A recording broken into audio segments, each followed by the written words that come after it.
The June 5th, 2013 Town Board meeting, and tonight we're doing something a little out of the ordinary. We're also joined with the Planning Board. On a rare occasion, the two boards will get together when they have a common application, as we do. Tonight there is one public information meeting, and I think that's what everyone is here for. And there is one public hearing, which is a short matter before. I'm going to take the two out of order. I'm going to ask our clerk here in a moment after we take care of a couple of other pieces of business.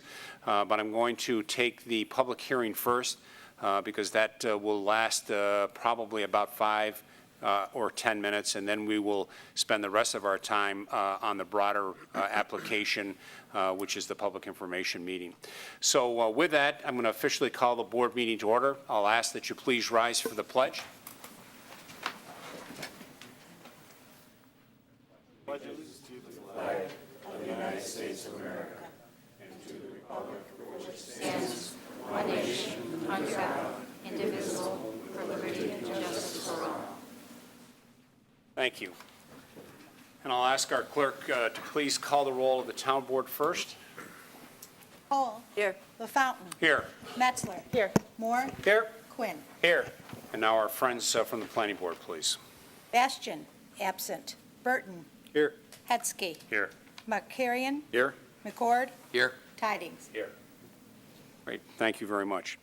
So as I indicated, I'll ask our clerk if she would read the legal for the public hearing. This is for the concessions on Irondequoit Bay, please. To allow the sale of concessions on Irondequoit Bay based from 1350 Empire Boulevard, located in the LaSalle's Landing Development Zoning District. The legal notice was published in the Penfield Post on May 23, 2013, posted in the town website and on the town bulletin board. 9 postcards were mailed and 3 homeowner associations were notified. Thank you. Mr. Horowitz, this is properly before the board? Yes, it is. Thank you. And Mr. Chappelle? My name is Ryan Chappell. Sorry. Oh, thank you. And I was just going to indicate that we have all of the materials that you submitted. Mr. Costello provided us with all of the details, but we'll want all that information on the record as well. So with that, the floor is yours to give us an overview of what you've got planned. All right, guys. What we're going to do is we're going to be launching a retrofitted pontoon boat that will be serving concessions and cooked foods on Irondequoit Bay. We'll be launching from 1350 Empire Boulevard, which is also Bayside Boat and Tackle. We have partnered with an established business in the town of Penfield, Penfield Town Hots, also the owner of Grease Town Hots, or Grease Hots in Great Grease on 747 Maiden Lane. Our proposed menu is just basically Hots food. Rochester tradition favorites, red hots, white hots, hamburgers, cheeseburgers, Italian sausage, anything else that goes into that spectrum. We're proposing to just be on the bay, move around, try to decipher where we're going to decide our hot spots, probably start at Devil's Cove, head up by the inlet by Culver and Seabreeze in that area. And as soon as we lock down an affirmative position, we'll probably just be anchored there and we'll be serving boats directly from the boat on both sides. At this time, we have the boat 95% complete. We have all of our workers' comp, disability, Monroe County Health application is pending approval from this board. Other than that, that's pretty much our plan for this summer at the Bay. We would have liked to get out earlier. We just had to go through the proper channels. Okay. Board, questions? How many people are working? At any given time, there'll be up to 2 employees, full-time 1. Sign? I'm looking at the packet on my phone here. There's not a sign. A sign for what? For what you want to do? For what we want to do? Yes. Like an actual business sign? The boat itself is going to be vinyl wrapped on all 3 sides, so it'll be... On that? Oh, on the boat, yep. And the boat is about 3 feet high, and then there's a 7-foot front section, another 3 foot high by 11 foot on each side. So it will be essentially a floating billboard. It is a pontoon boat, so all of the vinyl wrap will be exposed to the boaters and homeowners of the community. Have any seating on the boat? There will be no seating on the boat for passengers. No passengers will ever board the boat or moor to our boat. They will be served through a retrofitted fishing net that will extend out so that there will never be any boat-to-boat contact or anything like that on the water. And when you say anchor during the day, are you going to dock in Penfield each and every night? Or are you Each and every night, the boat will be Okay. secured and docked at 1350 Empire Boulevard, which is Bayside Boat and Tackle. What hours were you looking to operate? For the first week, we're going to start at noon. We're going to go till about 9 p.m., and we're going to cut back and scale our hours based on whether or not the business is there. Monday, every day of the week. When would you like to begin? Yesterday. Yeah. That's a, Any plans to serve alcohol? Absolutely not. Okay. And as part of your health department permit process, I'm sure there'll be discussion about disposal of wash water, grease, and other materials so that it does not end up in the bay? Absolutely, will never end up in the bay. We've also even instituted a garbage plan. We will be issuing one large black garbage bag to every single customer of our boat. That is not only for our trash, that is also for their trash that they will have on their boat throughout the day. We will also be accepting trash from boaters that come up to us throughout the day, anywhere we are, and disposing of it properly.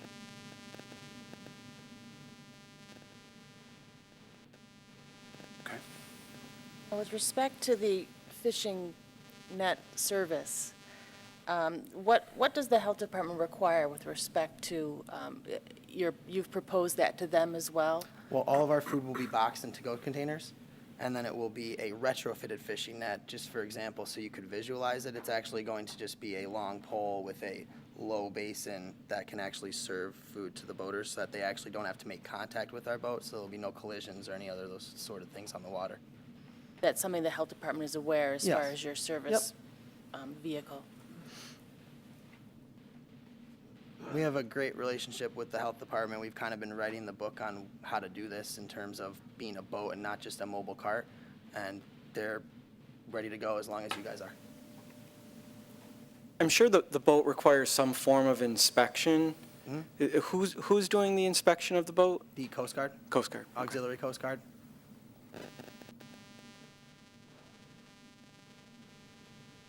Any plans for music on the boat? Could be a possibility. You may have just given me an idea. Could be a condition of approval, too. Could be low music.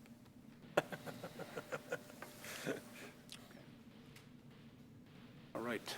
Any restroom facilities on the boat? There will not be any restroom facilities, but per the Monroe County Health Department, there will be a fully operational hand wash sink.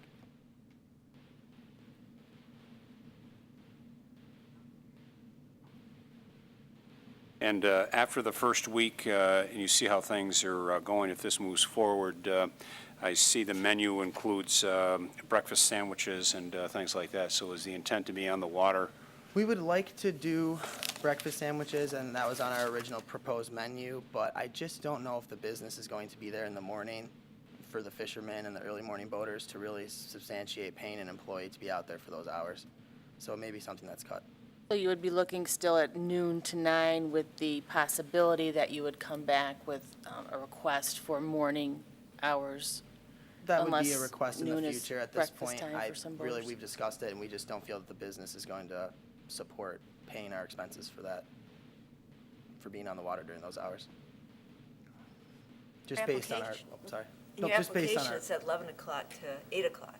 We've But now- decided that since the boats, since the sunlight goes down at 9 before you have to really affix a white light and a green light to your forefront and after the boat, that we should be open until actual date, the sun is setting. So you're amending your request I to be would like noon to to amend my 9? request at this time.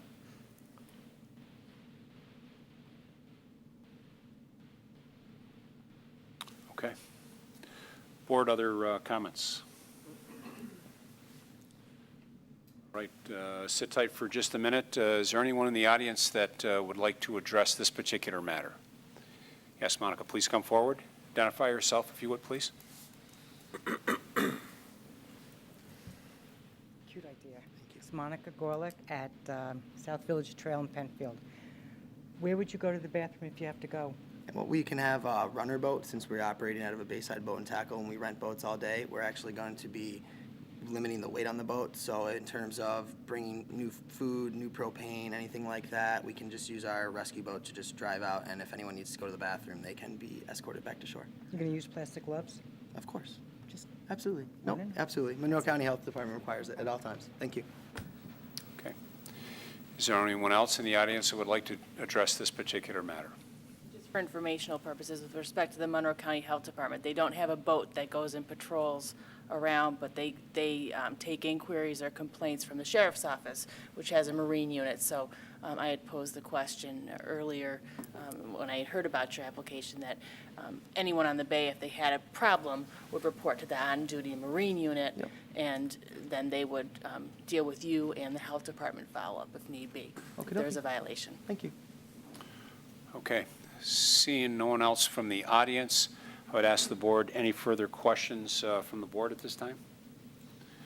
I would ask the applicant any additional input that you'd like to provide the board that you haven't given us that you feel is pertinent to the application. The only thing that's pertinent is that if at any time during our operations, we are coming across an unhappy customer, an unhappy resident of the bay, or an unhappy boater on there, that, that's something that we would certainly address and be able to rectify in the future.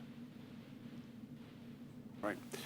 And then I would ask Mr. Costello, as our Business Development Director, from a staff standpoint, is there anything that you believe should be on the record that has not already been entered into the record at this time, Mr. Costello?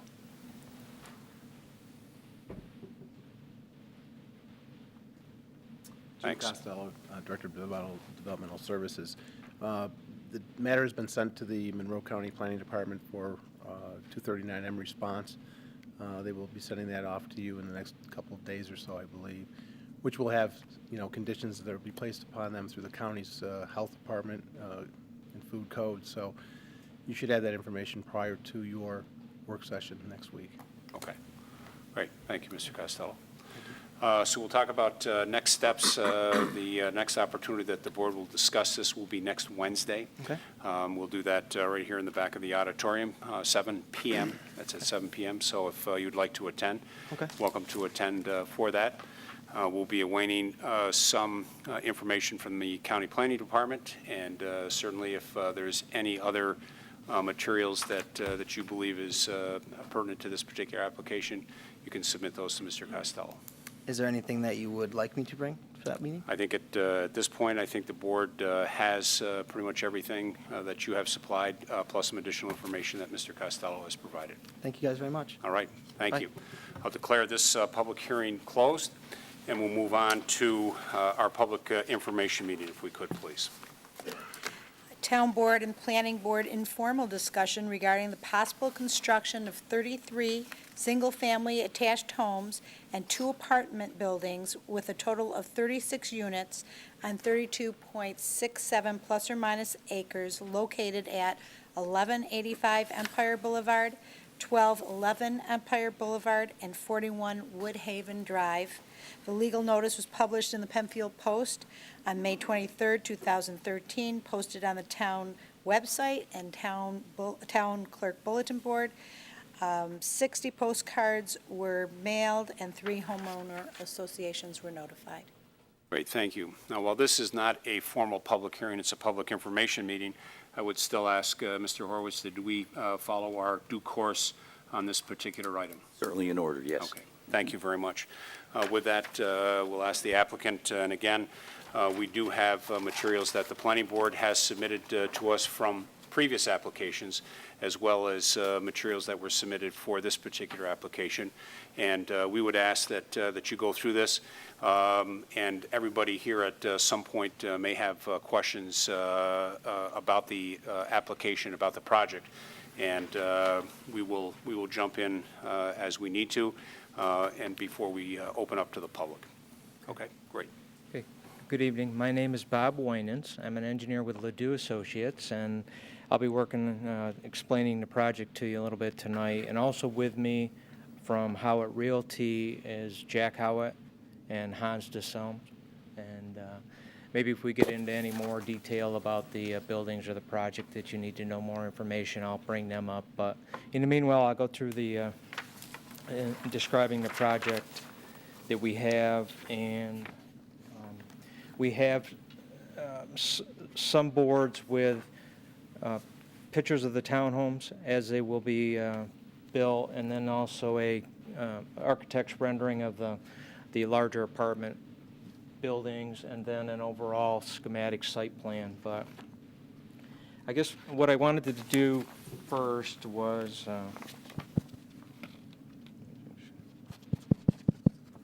okay, I just wanted to, can you hear me? Okay. We can. Just wanted to make sure we were clear on where the property was, and of course we're right on Empire Boulevard, and the site consists of 3 parcels, and the first parcel is a 5-acre piece located on the northwest portion of the property, and that has access through a 20-foot wide easement out to Old Westfall Road. So that parcel is really up on the higher bluff. If you've been out there, you see that up on the higher area. And it's adjacent to county land that's part of their park. And I'm not sure if it's Lucian Morin Park or part of the Ellison Park area, but that's up on the upper portion. And then there's the second parcel is just immediately east of that, and it fronts on Wilbur Tract Road, but also has some access over to Empire Boulevard. But it's just kind of an odd-shaped parcel, so, but the main frontage is on Wilbur Tract Road. And that slope, well, and this, from this upper level, slopes down to Wilbur Tract Road, and there's a building, well, a business that's right next to that, between that and Empire Boulevard, and another business that's right across from that parcel, as well as the Agway Garden Center, which is right on Empire Boulevard. And those 2 parcels are located totally in the LaSalle Landing District. So everything from, in the line you see on your maps we gave you, but the LaSalle Landing District line runs right down through here to the inclusive of those lots. The third parcel, the larger parcel, is on the south end and consists of 22 acres. And Wilbur, and that's entirely the remaining piece to the south. And Wilbur Tract Road runs right through that property. And it's kind of bounded by the New York State DEC wetlands and buffer that's located along the eastern side and part of the northern side. But we will be avoiding that and working around that so that we won't impact that wetland. Also, part of this, there's a existing road which runs through a private drive that runs up to Woodhaven Drive, and it's a kind of a not well-maintained paved road, stone road that runs up through there, and it's got a name of Pecora Road. It's been called. Not really used for much more than just access up to the electric lines and for people walking up there to get to Woodhaven Drive. But and that parcel is in the R120 district, and predominantly, but part of it is in the LaSalle Landing District. So a little piece of that is in that district. So it is split in a line there. Okay. Just also this site, I just want to kind of give you an idea of what the site is now. And as far as supplying water and sewer to the existing businesses around the site, there is an existing sanitary sewer that runs from Empire down about 1,000 feet into the site. And also there's a water main that runs from Empire all the way through the site, well, all the way to Pecora Drive, and then runs up to Woodhaven. And then there's also a water main that runs from Old Westfall Road down to Wilbur Tract, runs through the site. So there are utilities there that we can connect onto and use for our project.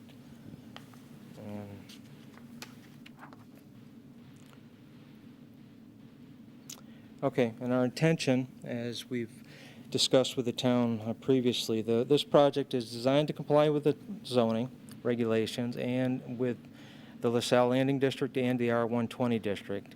And we will be utilizing Wilbur Tract Road as our main ingress, egress, and that's where the frontages will be onto.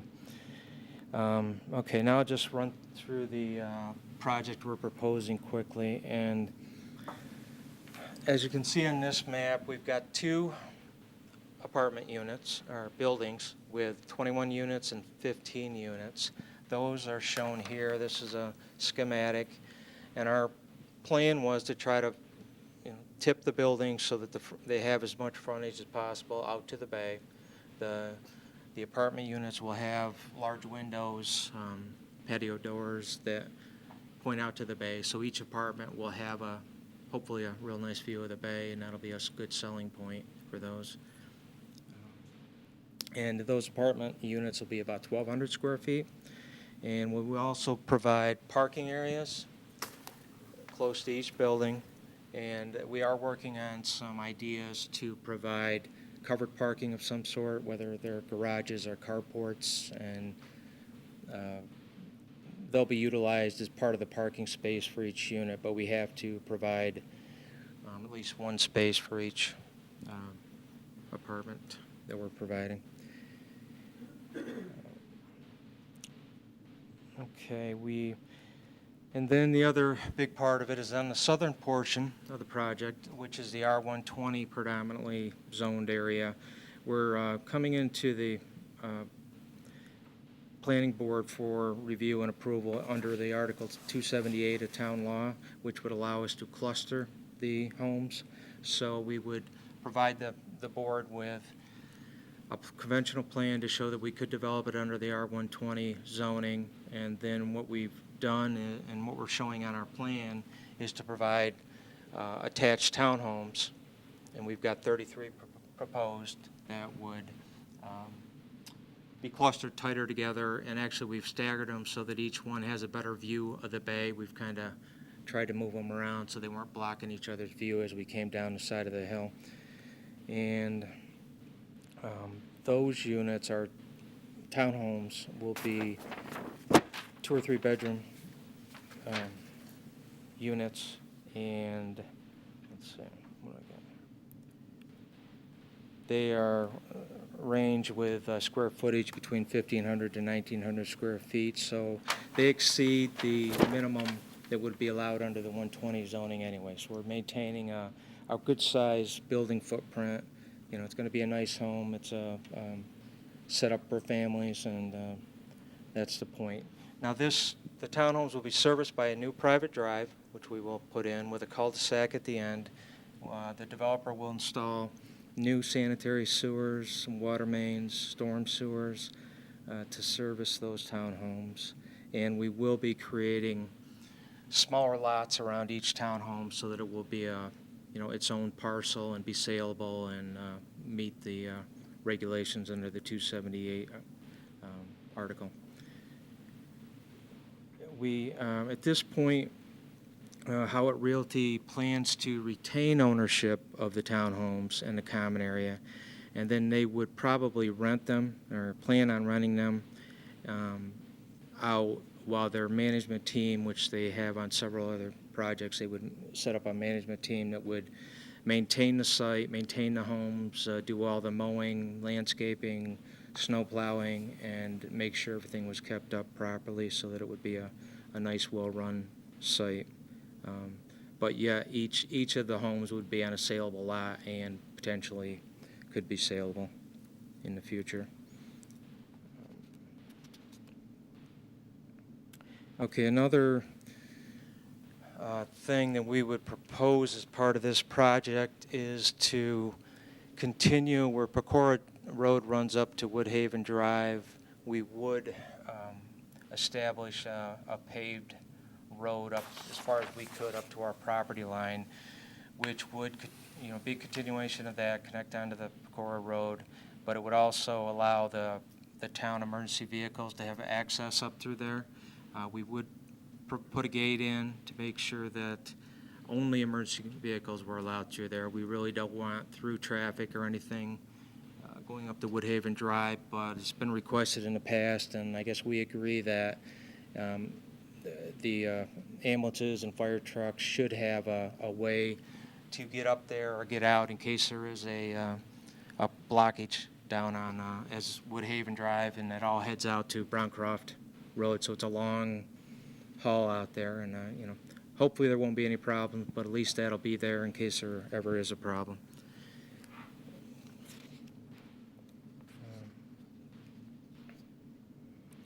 Okay, and another thing we're planning on doing is we have an area, about a 3-acre area that's up on the west side adjacent to the county park, which we plan on offering and donating to the Monroe County Parks Department. And we have heard from them and I believe they're open to taking it, contingent on some paperwork that we need to work out and some other issues, but we're hopeful that they will take it, and that potentially would take this area that's up in the upper knoll and also has a trail out to Old Westfall Road, and that would make that county property and not be developed and could be enjoyed by everyone who's enjoying it now, so we wouldn't really touch that.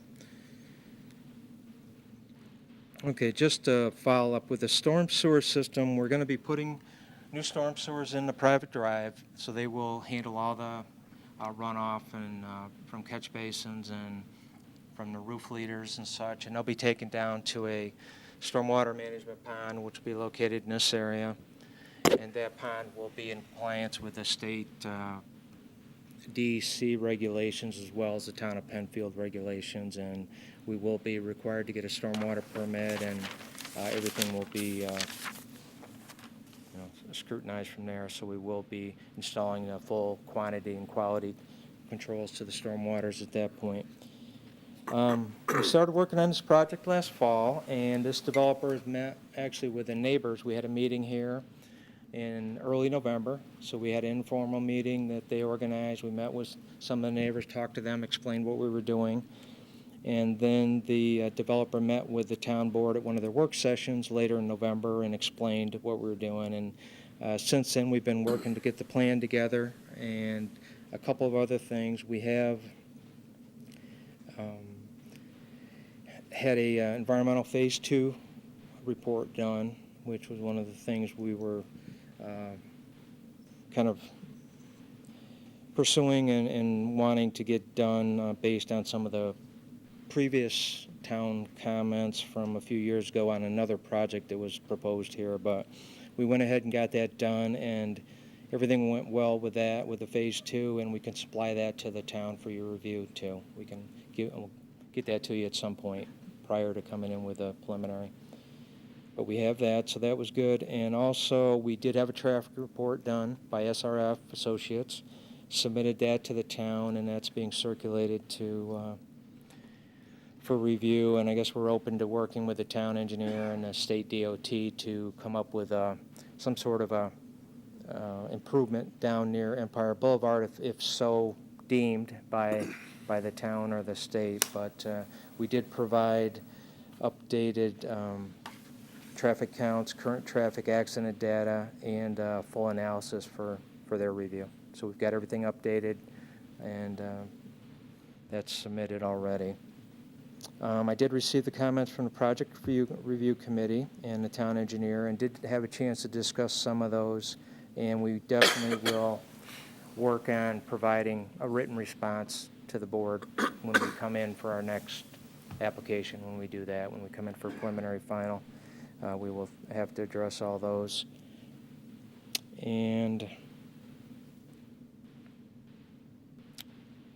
that's about it, I guess. If you have other questions, and we will obviously be providing more detail and detailed plans as we go forward in the process, but we're here to listen to what you have to say. And if you have any specific questions about the buildings, like I said, we can talk to Hans or Jack, and we'll go with that. So. When you had the informal meeting with the residents, can you highlight for us their concerns and how you address those between that time and now in this presentation? Well,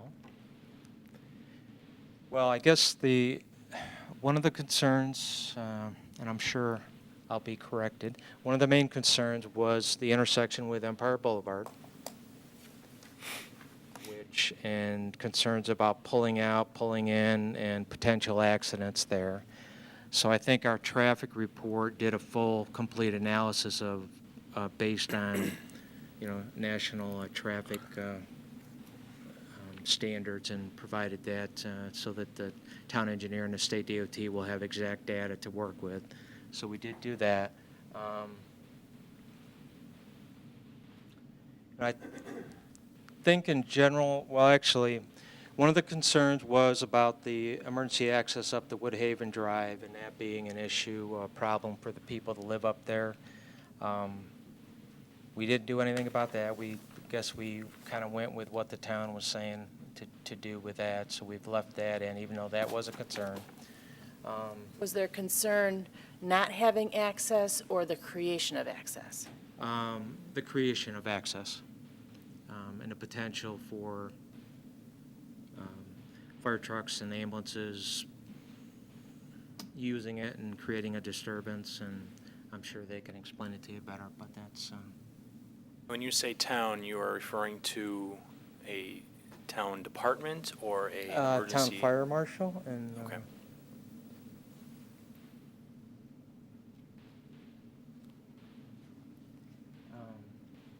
I just add that people are also concerned about losing access. Excuse me, if you could identify yourself for the record and use the microphone. Thank you. My name is Hans DeSalms with Out Realty. The neighbors were also concerned about losing access to this area up here, which a lot of people walk their dogs and so forth, and enjoy a nice view of the bay out at this end of the point. And so, what we've proposed to do to alleviate that concern is to donate that to the county park system, so that there would be, that would forever be green, and people would always have access to that. That's currently private land, is that correct? That's currently owned by us. Okay.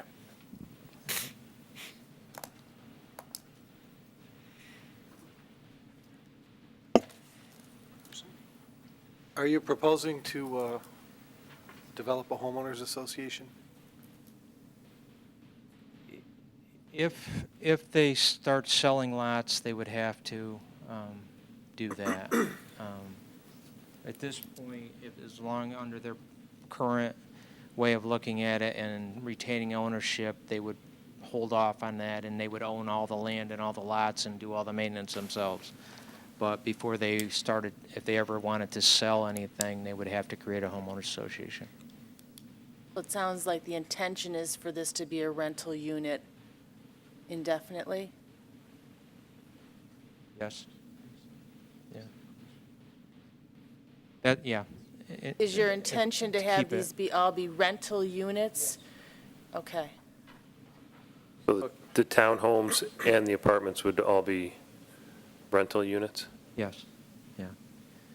I mean, even though technically the townhomes would be on saleable lots, and that's how we would develop it, but he tends to keep them all, both as rentals. What type of buildings were you planning? I mean, are they going to be on slab or basements?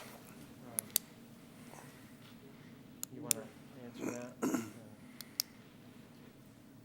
We were planning to have basements available.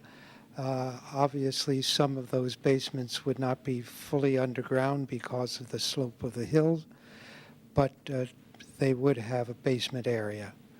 We've found in building similar units elsewhere that seems to be a highly desirable additional storage space for people that are leaving homes to come to something that's more easily maintained for them. Just for the record, if you could just give your full name. I'm sorry, it's Jack Howard. Were they planning on having any play areas, since you're gearing a lot of these buildings toward families? Children's areas? We had not specifically in this number of units specified play areas other than substantial grass areas around each of the buildings. There was not a plan for a community playground or such. This number of units just doesn't seem to call for that. In addition, the demographics that we see here are similar to those that we've seen in other areas where we've built these units. And we tend to get a large number of seniors in this, folks that are leaving their large homes and are looking for somewhat smaller, newer, more economically maintained homes and ones in which they don't have to perform the maintenance. Excuse me, sir. Do you plan on having a resident manager on the Yes. premises? Absolutely. And that person would be capable of maintaining clearance to the crash gate for snow during all winter conditions? The resident manager or maintenance supervisor, which we would have here, provides all maintenance and is skilled in, would be skilled in doing any sorts of maintenance. As far as the access to the crash gate, either he or the contractor that we would employ to do the snow removal during those periods of time would have that as an important part of their contract. All of our contracts call for snow removal upon 2.5 to 3 inches of accumulation at maximum. As far as the actual opening of the gate, we truly don't have the answer to that. That will come with discussions with the potential emergency users of that. We're thinking of something like a crash gate, but again, that'll have to come through further conversations, and we'll provide whatever we're requested to. Could I back up here a second and go back to the demographics of your target market? Are you, in your mind, are you marketing more toward empty nesters or toward families, or what's your ideal customer here? We only have 33 of these townhomes. The marketing is going to be fairly general to kind of the market universe out there, if you would. We've just found that these particular units tend to be very popular with empty nesters. And because they provide plenty of space for all of their furnishings from their homes, they provide some storage space in the basements. But certainly we do get some families with school-aged children as well. Okay, thanks. I have one more question, probably for Bob, but regarding curb cuts onto Empire, looks like you have 3. Is there any way that you could combine those into one, or is it just not feasible from a elevation change standpoint? Or looks like the apartment buildings each have their own On the Wilbur curb Track cut. Road? Through these Yeah. parking units? Yeah, yeah. All right, never mind. Yeah. I had my math the wrong direction. I was going to say, because we do have 3 different accesses to Empire, but there's only the one throughout Wilbur Track Road, Okay. so. You had indicated that square footage of the townhomes were something in the neighborhood of 1,500 to 1,900 square feet. Could you give us an idea of what you are looking at as far as a range for rentals for those units? Actually, that range was something that we provided early on in our discussions we're pretty much fixed at about 1,780 to 1,950 square feet, depending whether it's 2 or 3 bedroom unit. The range that we're presently renting those units for run from $1,495 to $1,580 per unit per month. And I can give you square footages and costs and so forth if there's any interest in that. I was looking for the range. And then for the apartments, what were you looking at for the range for rentals for the apartments themselves? In truth, we really don't know that because we have not built this style apartment building previously. So a lot will depend on costs. However, we're looking to try to reach about the $1,100 range for those. And they'll be 1,200-foot, 2-bedroom, 2-bath units, each of them having a porch, an outer porch facing toward, or as close as we can come toward the bay, towards the front of the building. Great, thank you. At the work session meeting a few months ago, we did talk a little bit about the design of the apartment buildings, and there's a project across the street that has incorporated a significant amount of a nautical theme to that design since it's near the water. Can you tell us if you've put any aspect of a nautical theme to these apartments, considering we're trying to push this theme in this area? We understood this and we went to our architect with that direction. We have a concept drawing on the board there, and I would just ask you to please have a look and make your decision about that. I mean, we've asked, it looks a little nautical to me, but I'm biased. We can't really quite see the detail from here, but I'll take a look at it after the meeting. If you would, please. Sure. Thank you. And then also you mentioned property manager for this project. Is that property management company going to be responsible for the maintenance of the pond? The property maintenance company is our company. Okay. It's Midland Management. Midland Management was formed in 1976 and has been active from then through now.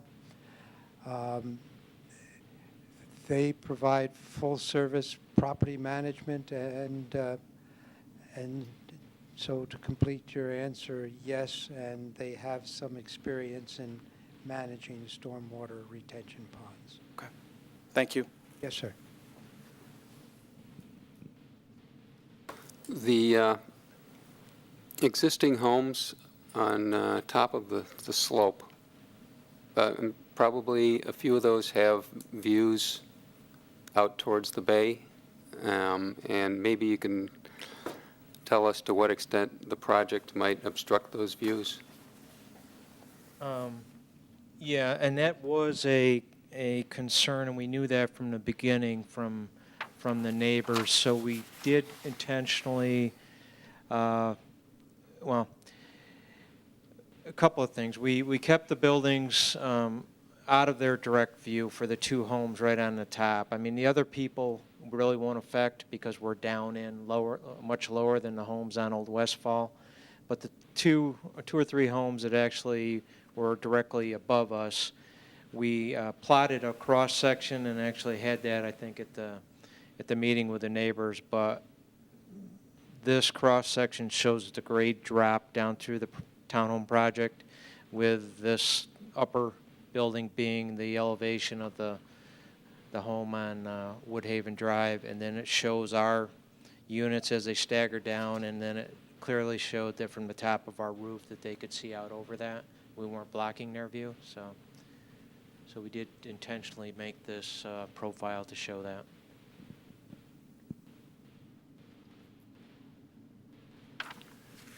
You'd mentioned a little bit about some initial conversations with the state DOT.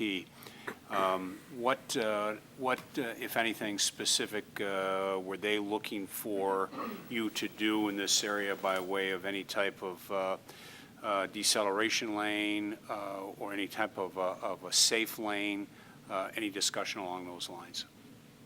Well, we haven't had direct conversation with the state DOT yet, but I have, as part of the PRC comments and the town engineer comments, which and I think came from other staff, they had suggested that we look into a left turn lane, which, and I think in coordination with the other project that was recently approved down the street, that the idea was to try to have us coordinate some sort of a left turn lane and like an acceleration lane, so that we'd create some sort of a middle lane in here, so that obviously cars making a left have a place to go to, pop into when they're making a left into the site, and then as our cars are pulling out of the site to head west, they would have a place to kind of drive in for a second before they were able to pull out, and be more of a safety factor.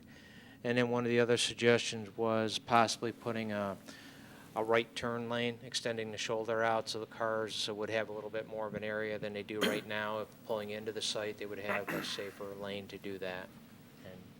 And those are things we're looking into right now.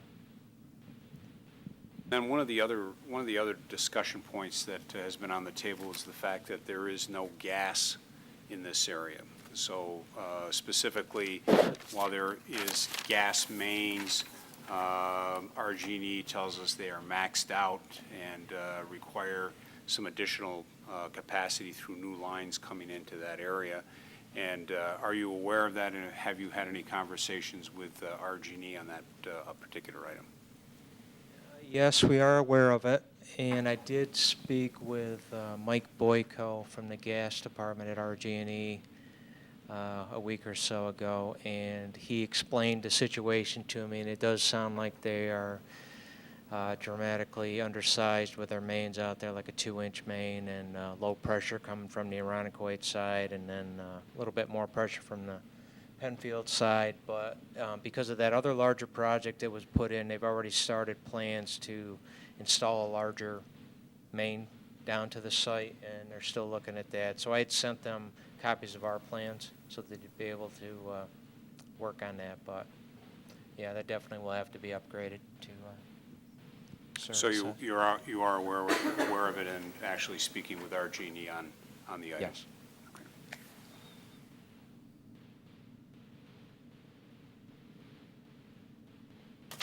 Regarding the traffic study, when was the traffic study conducted?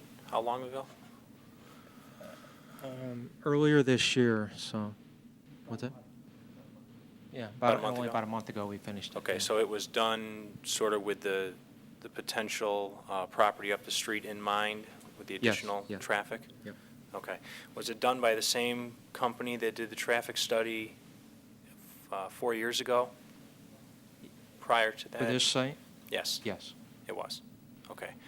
I was reviewing some of the notes from the previous joint public hearing from 2009, and I know that there was some considerable differences in the results of their traffic study in regards to sort of the town engineer's notes and possibly some others. So I just, I'd be interested in seeing a copy of those numbers. And you said you submitted that to the town engineer? We have, I emailed the electronic copy to the planning department, so they have that, yes. All right, thank you.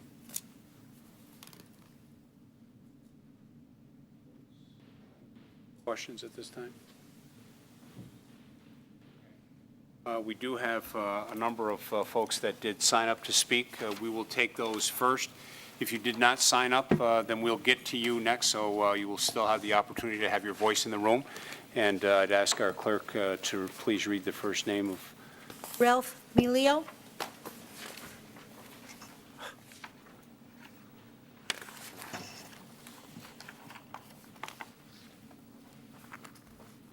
My name is Ralph Melio. I live at 43 Woodhaven Drive.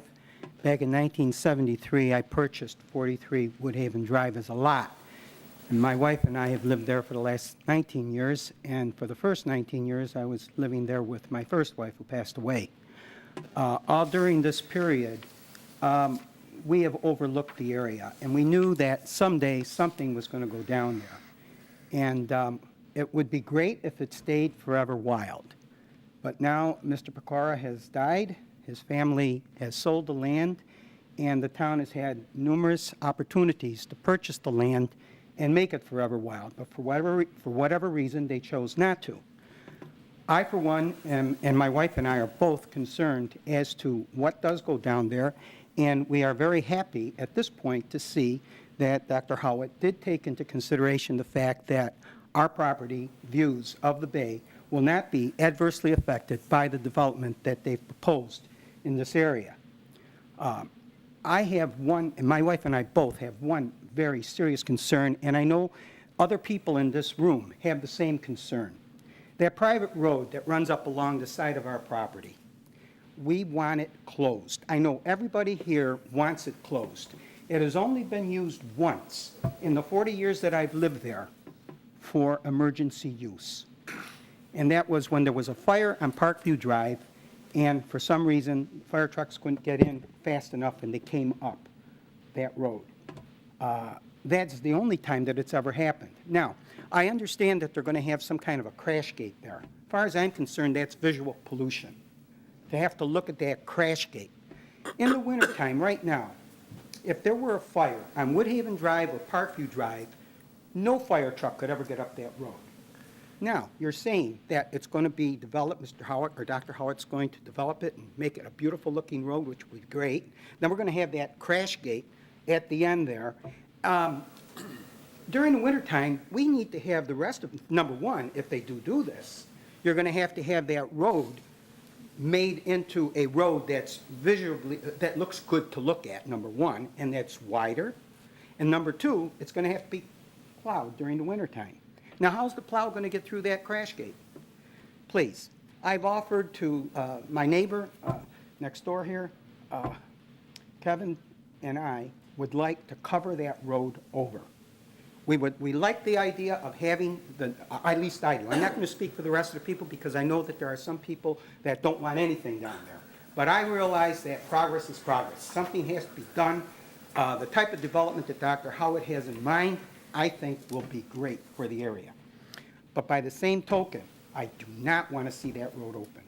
I'm willing to expend our own personal monies and help Kevin and I cover it over and make it forever green. I'm trying to think, is there anything else that I want to say? Oh, the slope of the road. And if you're going to make that road passable, quite frankly, you guys are going to end up having to raise that road and then compensate my land, which would end up having a ditch because that road is too steep in its present form to make it a serviceable road up to Woodhaven Drive. We need the road closed. Thank you. Thank you, Ralph. That's all I have. Okay. So we'll take anyone else that would like to speak on this particular matter in order of hands. And also like Henry first, the gentleman here number 2, and then Dr. Lovelace number 3.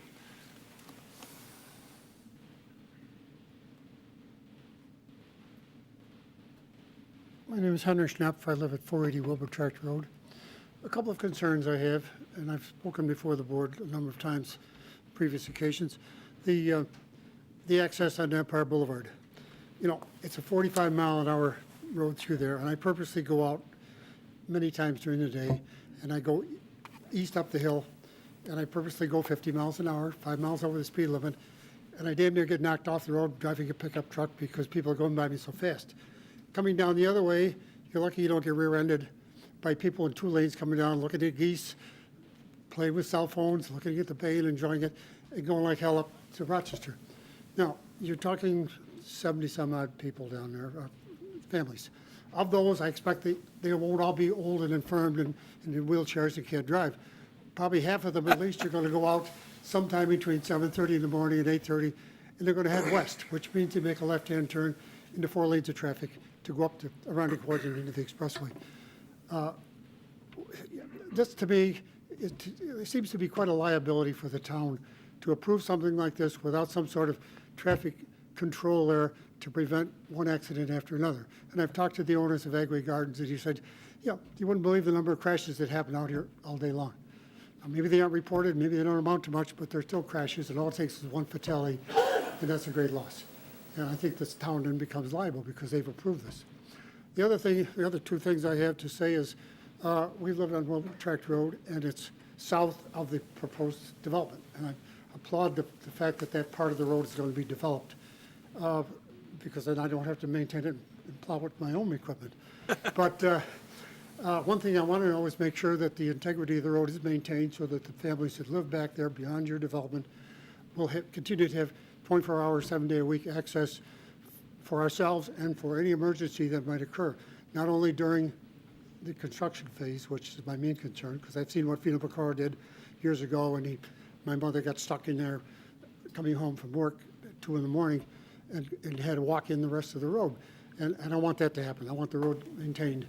And I also want to make sure it's maintained that your plows don't end up finding it convenient to make a barricade of snow 6 feet high at the end of your property, so I have to bulldoze through it. The last final point I have is that you have a storage pump station at the end of Wilbur Tract Road adjacent to the All That Jazz antique store. I don't know what the amount of volume will be coming out of these proposed units, but I assume it's going to be substantial compared to what's going into them now based on who's using the system. If that system fails, what happens to that sewage? Does it just bubble out and flow into the bay? Or do we sit there and smell it from the north wind? Or you're making provisions to increase the size of the pump station to make sure that that's delivered up the sewer, up the hill, into the Webster sewer system where it belongs? That's the main concerns. A lot of smaller ones, but they've already been addressed, and I appreciate the effort that's gone in with this planning board so far, and also by the developers to try to do a decent job. You know, it's, again, the previous speaker talked about Forever Wild. That would have been my first choice. Evidently, it's not in the plans, but, you know, we'll keep our place Forever Wild as best we can where we are south of there. And, you know, the rest will, you know, I'm dealing with a Heisler development up behind my property now, which, you know, the town's been helpful to remediate some of the problems we've had with that. But looking forward to, if it's approved, an appropriate development, a nice development, and I appreciate your interest in coming forward and telling us about it. So, thank you. Thank you, Henry. Thank you. Gentleman right here, please.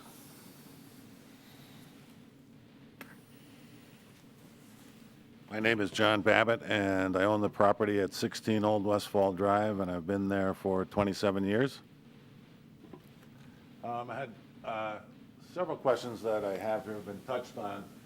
One about... John, if you wouldn't mind, could you use, there's a sorry. handheld mic there that might be a little easier, and then we've captured that information. I was looking at the diagram here.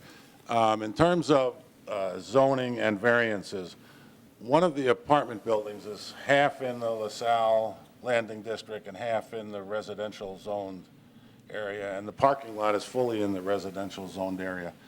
So would some rezoning be necessary for that to proceed? There would not be any rezoning for that. There are two districts, and the town board has the responsibility for the LaSalle's Landing piece. Planning board has the responsibility for the R120 piece.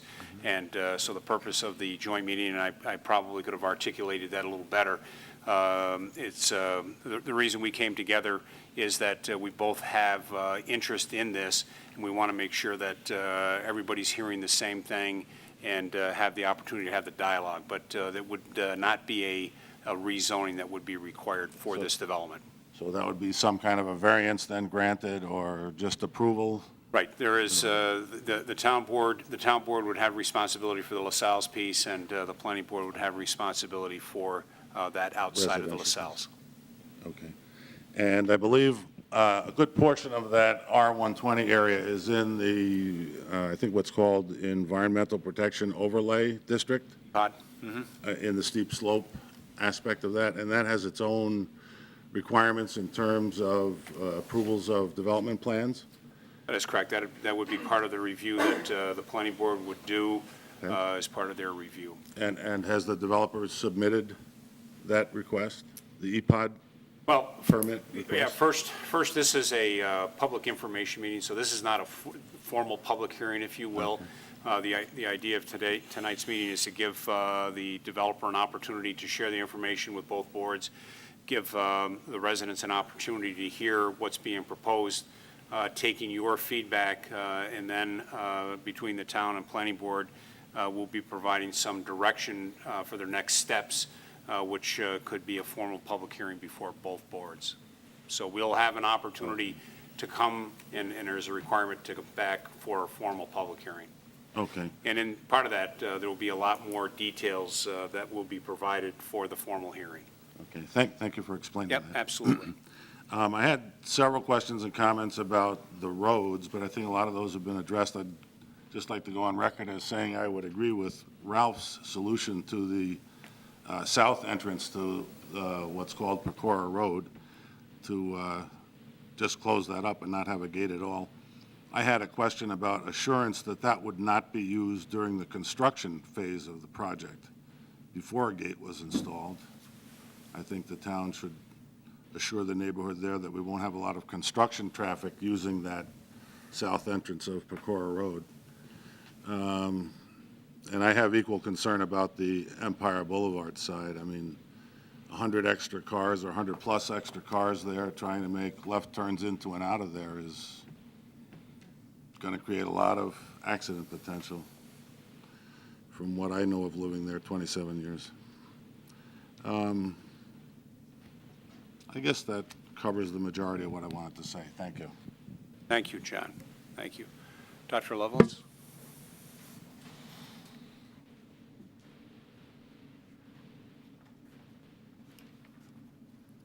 Hi, I'm Vern Lovelace. I live at 19 Old Westfall Drive, been a resident there since 1985. Several questions. Will the board take it upon itself to review all the material that we went through 4 years ago? There was a litany of statements and concerns issued by the residents when Galel approached this board to develop a project. Will you take it upon yourself to go back and become familiar with all those pieces of information? I think there's a lot of salient material there. In fact, I've already been provided with some back from 2009 and thereabouts, as well as videos of participation in meeting input. Thank you. We reviewed those in advance of tonight. Thank you. I'm not in favor of the development of a vehicular access point where the present Pecora Road enters and intersects Woodhaven.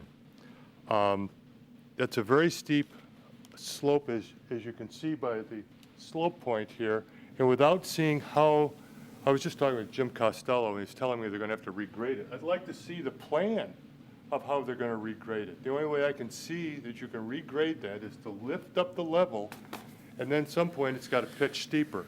I mean, physically, you can't go from point X to point Y in a fixed distance without having a steep point. Are they going to curve down behind Ralph's point and put a couple of hairpin turns to negotiate that area? What's that going to do to the flow of runoff water? You're adding another 150, 200 feet of macadam to make a point to access for emergency vehicles. And then you have to consider, can the emergency vehicles make the turns that you're going to try to put in there? And can they do that on that slope when they're in inclement weather or partially covered with any snow? 2.5 inches is great. I've lived there for 25 years and used Pecora Road on a routine basis to go to my office when it was open. And there's times in the winter you cannot go down it safely, and times you cannot go up it at all. And we've seen many vehicles try to take the slope and come up and slide back down and wind up going ass over tea kettle into the brush and into the old barrels. I think you really have to look at how you're going to accomplish getting from point A to point B. And I don't think it's going to be a straight line, and I'd like to know what the curve line's going to look like. We have received a most recent grading plan map. And what I would ask the applicants is after we wrap up here, if you would like to, and maybe Jim, you could facilitate this, bring your maps out into the rotunda area for people to look at, and then you could have a chance at that. This is just informal now, but you'd have a chance now to see Sure. the most recent grading map. I know it's just so steep, and I've seen so many cars and other larger vehicles. And my biggest concern is if somebody tries to go down it in an ambulance in the winter, I think it's more dangerous than what most people sitting here can conceive, because I've gone up and down it in the winter. It's terrible.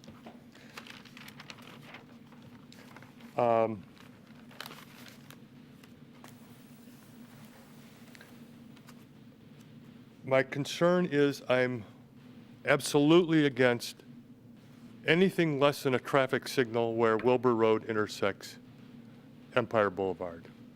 I, as I said, have pulled out there for many years when I had access to the road.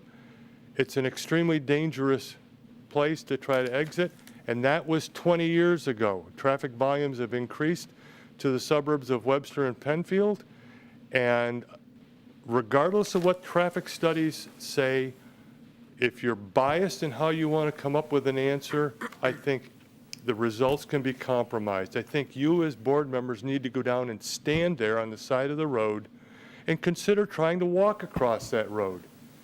It's dangerous to try to cross it, and the residents of Dr. Howitt's project are definitely going to try to walk across that, and it's going to be dangerous. To get out and try to go west it's nigh on to impossible. I've come in to go to the antique shop, and even just pulling out to go back to the east is very difficult, and it's fraught with risk, just like my neighbor that lives down on Wilbur Road pointed out.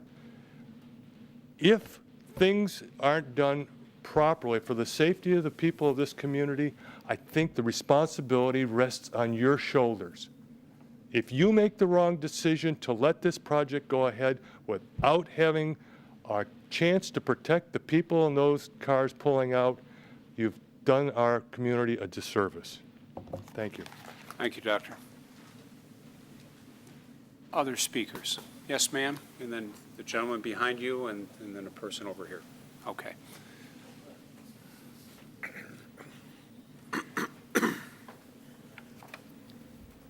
My name is Carol Sy. I live at 485 Wilbur Tract Road, and I've been there for 47 years.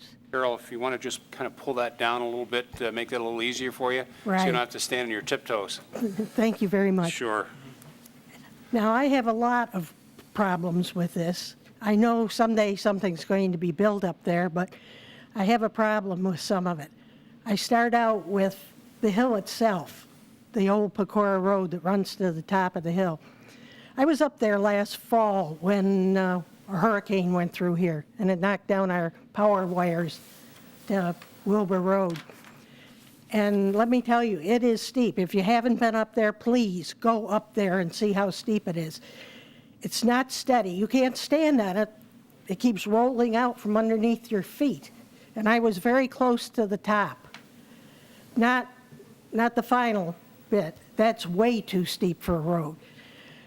They say they have to bring in emergency vehicles. Well, in all the years I've lived there, I don't think I've seen one come in that way. We belong to the West Webster Fire Department. When they can't put something out, they send for Laurelton. Both of them come in through Empire Boulevard. I've called an ambulance myself. We've had ambulances down on our road. They've come in through Empire Boulevard. I've never had anybody come down that road, the old Pecora Road, when it was open. Thank God it's been closed for a long time, because cars used to get stuck on it. They'd start down and they'd slide right out. You can't maintain it.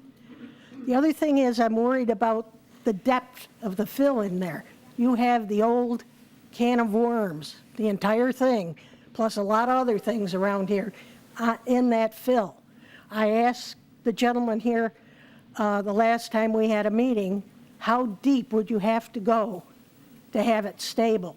He said, well, he thinks that the one number they were given was 21 feet to put a footing in to hold these buildings on that hill. And that seems like a long way to go to hold a building, and especially now you're going to put cellars underneath them. Well, if you put cellars underneath them, you're digging into that fill and destabilizing this a lot more. Over and above that, I have a huge problem with anything going out the end of Wilbur Road. I worked for most of the years that I've lived there. I used to come out the end of the road and go up the hill toward the city. Let me tell you, every morning you pray. You start praying before you get to the intersection because there's no way to get out. You have to dive into Empire Boulevard and try to get around, straightened out before one of those cars gets you. You don't see what's coming from the other direction because there's a hill there, quite a hill there. And that would prevent them from cutting a decent right turn lane in coming from that direction. That's gutter there. It's, well, if you run into it, you'll trip your car right over.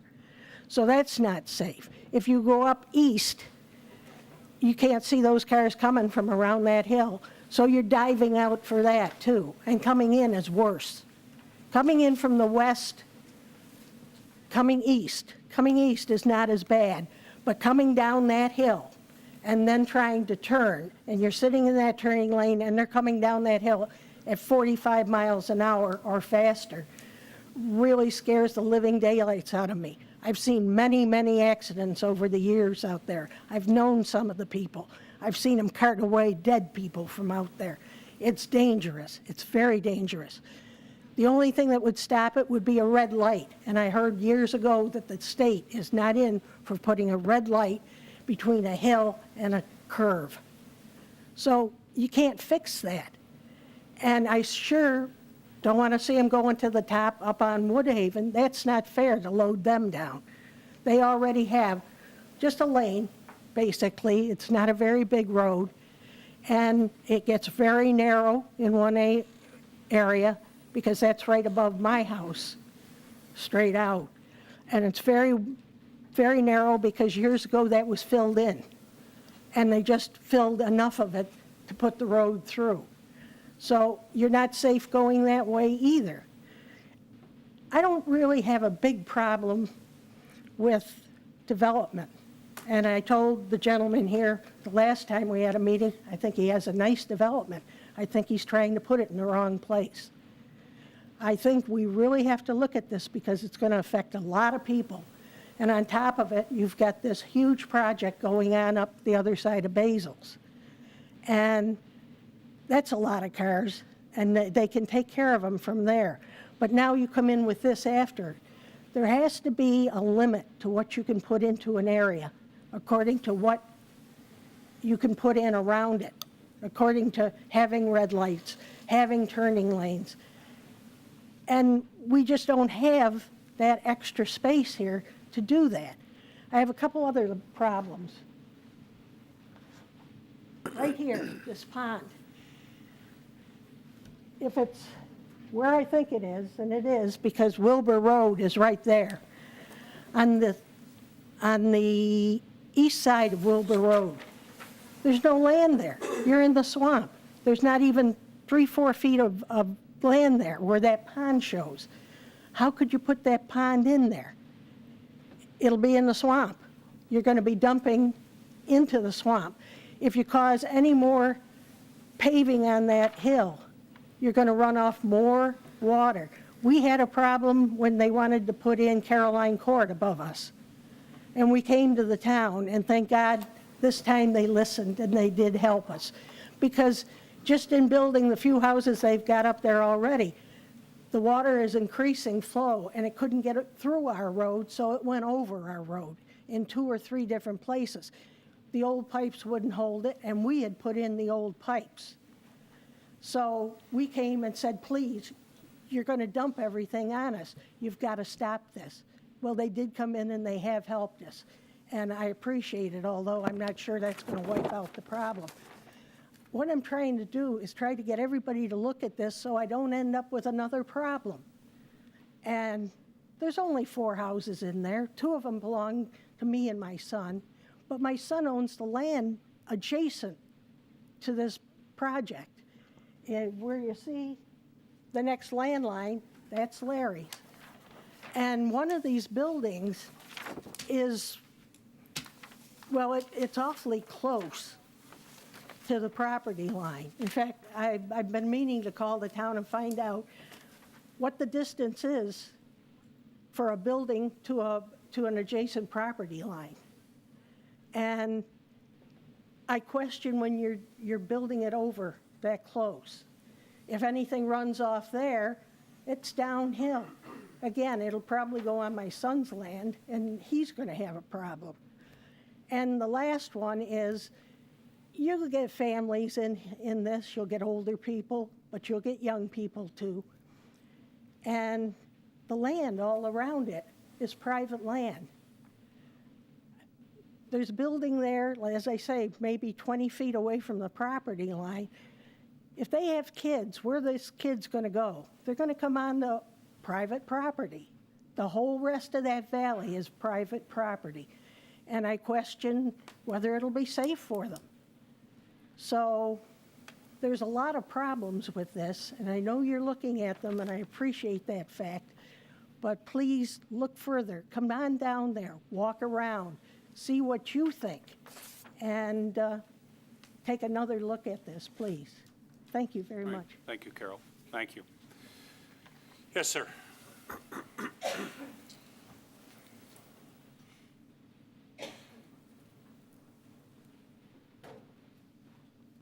My name is Steve Kiernan. I live at 524 Wilbur Tract Road.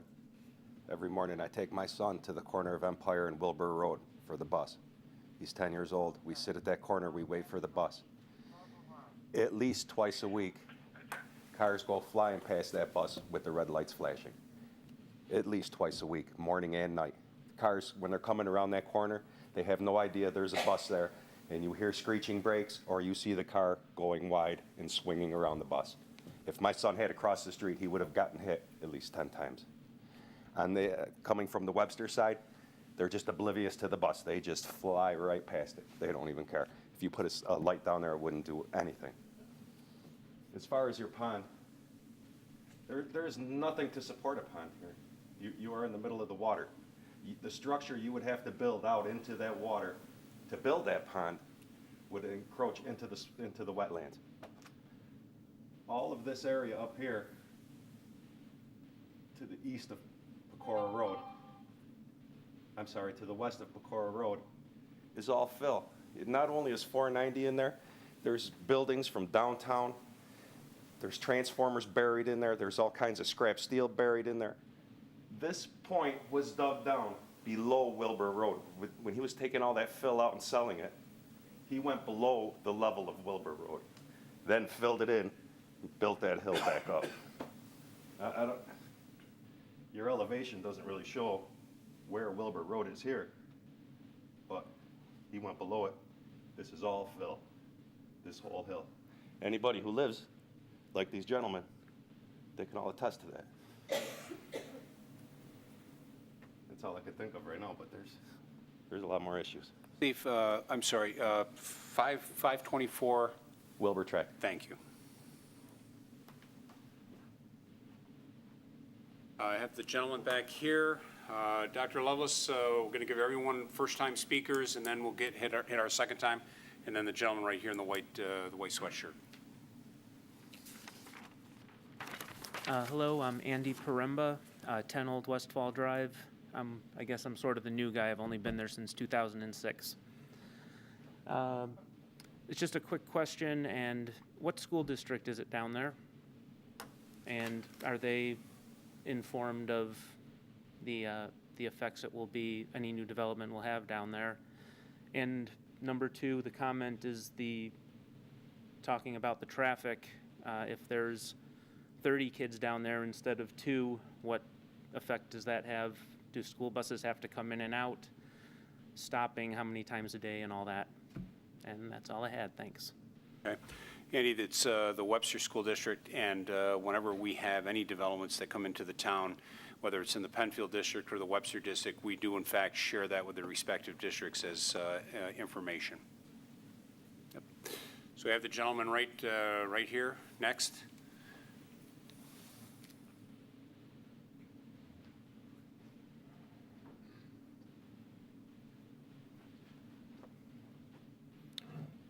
Good evening. I'm Lawrence Sy. I live at 483 Wilbur Tract Road. And I am the fourth and last of the homeowners that live back off of Wilbur Tract Road to come up and speak tonight. My residence and my neighbors would be just off the, down about here in relation to this map. You can't see it on here. But when we had the last development, I spoke, and one of the things that I think I opened with, and I said is that this is my property, where my hand is, this whole wooded area, and this is my property line. And me being this close to this might make me the most affected person in this room by this development. This is private property. One of the things that isn't shown here is the topography of this land. This is very steep, and this is an incline which comes downhill here. This area here would be flat, but right here it would dive and come down pretty very steep in areas and in spots. One of the things that Mr. Markarian asked was that where would children play, and I'm concerned that they'd be in my woods. I'm also concerned that one of the things that I see right now is that from houses that are up here that are out of the site right now of this map also, I get trash, and it all comes right down onto my land. It's all downhill. I'll see it here, and it'll be even worse.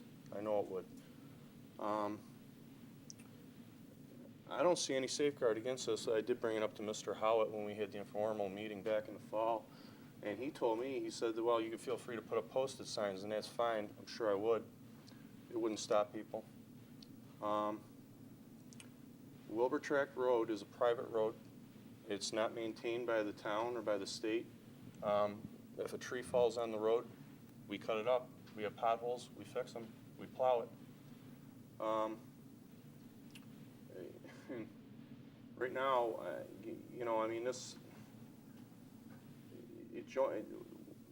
the four of us are the only ones that really have experience as, in over the past 15 years of going in and out of this road every day.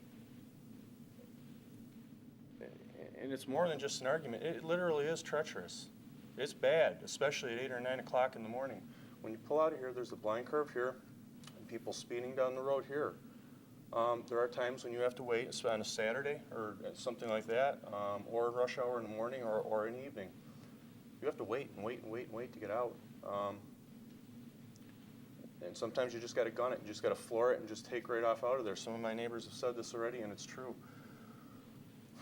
I can't imagine coming in and out of this road with that many additional people living down at the end, what it would be like and how it would alter what I know is normal coming in and out of there now. It just, I'm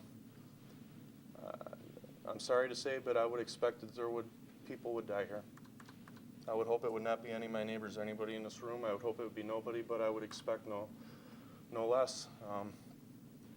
One thing my mom said that when we were coming up here, we drove up together tonight, and with that other development that's going in up the street, the word that she used was saturation of housing.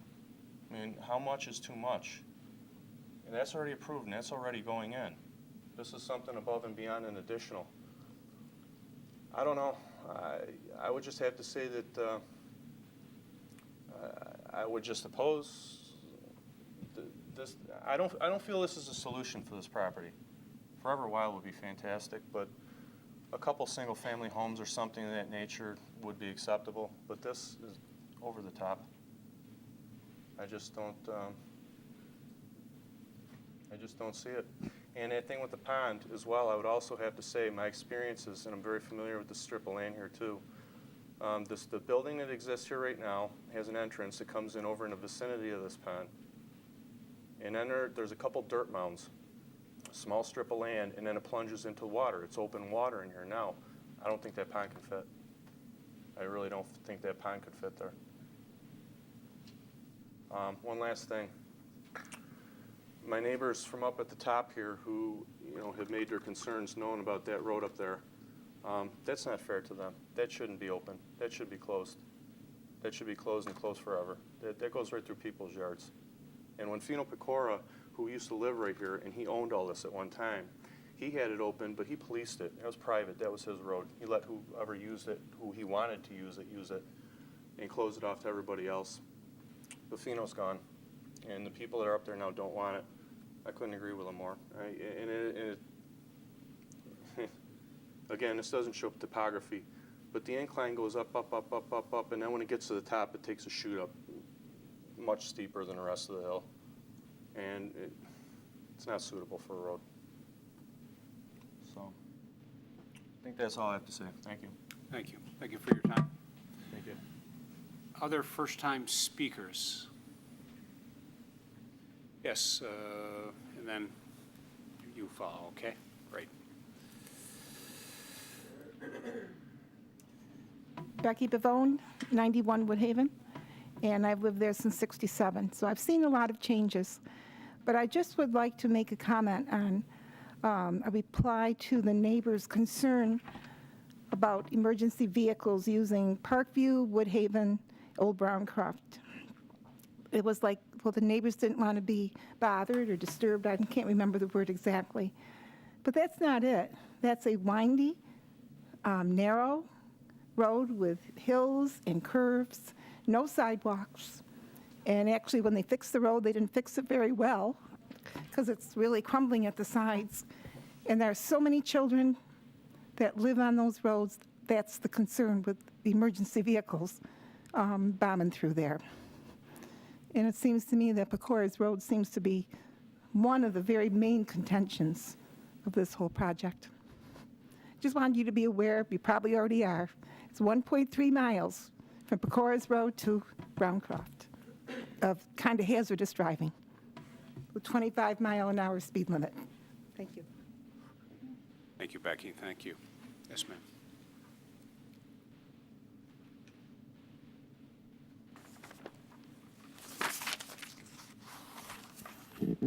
Good evening. My name's Kathy Griffin. I live at 4 Reginald Circle. I've lived there since 1981. We bought our property from Fino Pecora in 1980. It was during the reconstruction phase of the can of worms, and all that concrete we watched being trucked in to level or to raise the grade of that hill. There used to be a spring house, which has fallen into disrepair. My understanding is the spring still runs, and there's a pipeline that goes down to almost to the bottom of Pecora Hill that drains that spring water. The spring house is right about here. It's at the grade that the road used to be. If you take a look, you actually have to climb down a very steep hill to get to the spring house. There's an awful lot of fill that went in on that hill. There's all different kinds of bad stuff, good stuff, what they considered clean fill back then. It's very steep. I've gotten stuck on the hill. I've had to pull a donut to get back going down the hill forward instead of backwards. That hill is treacherous in the winter. I avoid Empire Boulevard at the bottom of the hill like the plague. I hold my breath when my husband and I go to Basil's trying to get in and out, and that's going east, coming down the hill. It's terrible. You go to Agways, wouldn't want to have to go back up the hill towards Rochester. It's very, very bad. In the wintertime, it's worse, because there's a lot of slush and salt on the road. There's a lot of ice on the road. When the Bay Bridge closes down, Empire Boulevard comes to a standstill, and you've got bumper-to-bumper traffic. This is not an area that's very wide to begin with, and I really have concerns about the board considering putting all these people out onto Empire Boulevard on a blind curve. it's dangerous. And it was said once before, a long time ago, back in the early 80s, that when there was an automobile accident and there was a fatality, DOT said, we can't put a red light there. It's on a blind curve, and it's at the bottom of a hill. We'll never do it. Same thing was discussed as for our egress from Old Browncroft Boulevard down to Browncroft. It's too dangerous to put a red light at the top of a hill. There's plenty of times, even coming from that direction, you have to wait a long time. But I would really feel very, very bad if anybody had to deal with that kind of traffic on a daily basis, going out onto Empire Boulevard. And just one other comment. With that spring house and running water coming out of the side of the hill, and they're talking about digging down and putting basements in those houses, I really wonder what kind of water problems you're going to have. Thank you. Great. Thank you, Kathy. Yes, sir. Not be asking questions that it's not appropriate to be answered here. Excuse me, sir. I'm Keith McPhail. I live at 2 Old Westfall Drive. Ralph is a diagonal neighbor of mine, and I live across the street from the Griffins.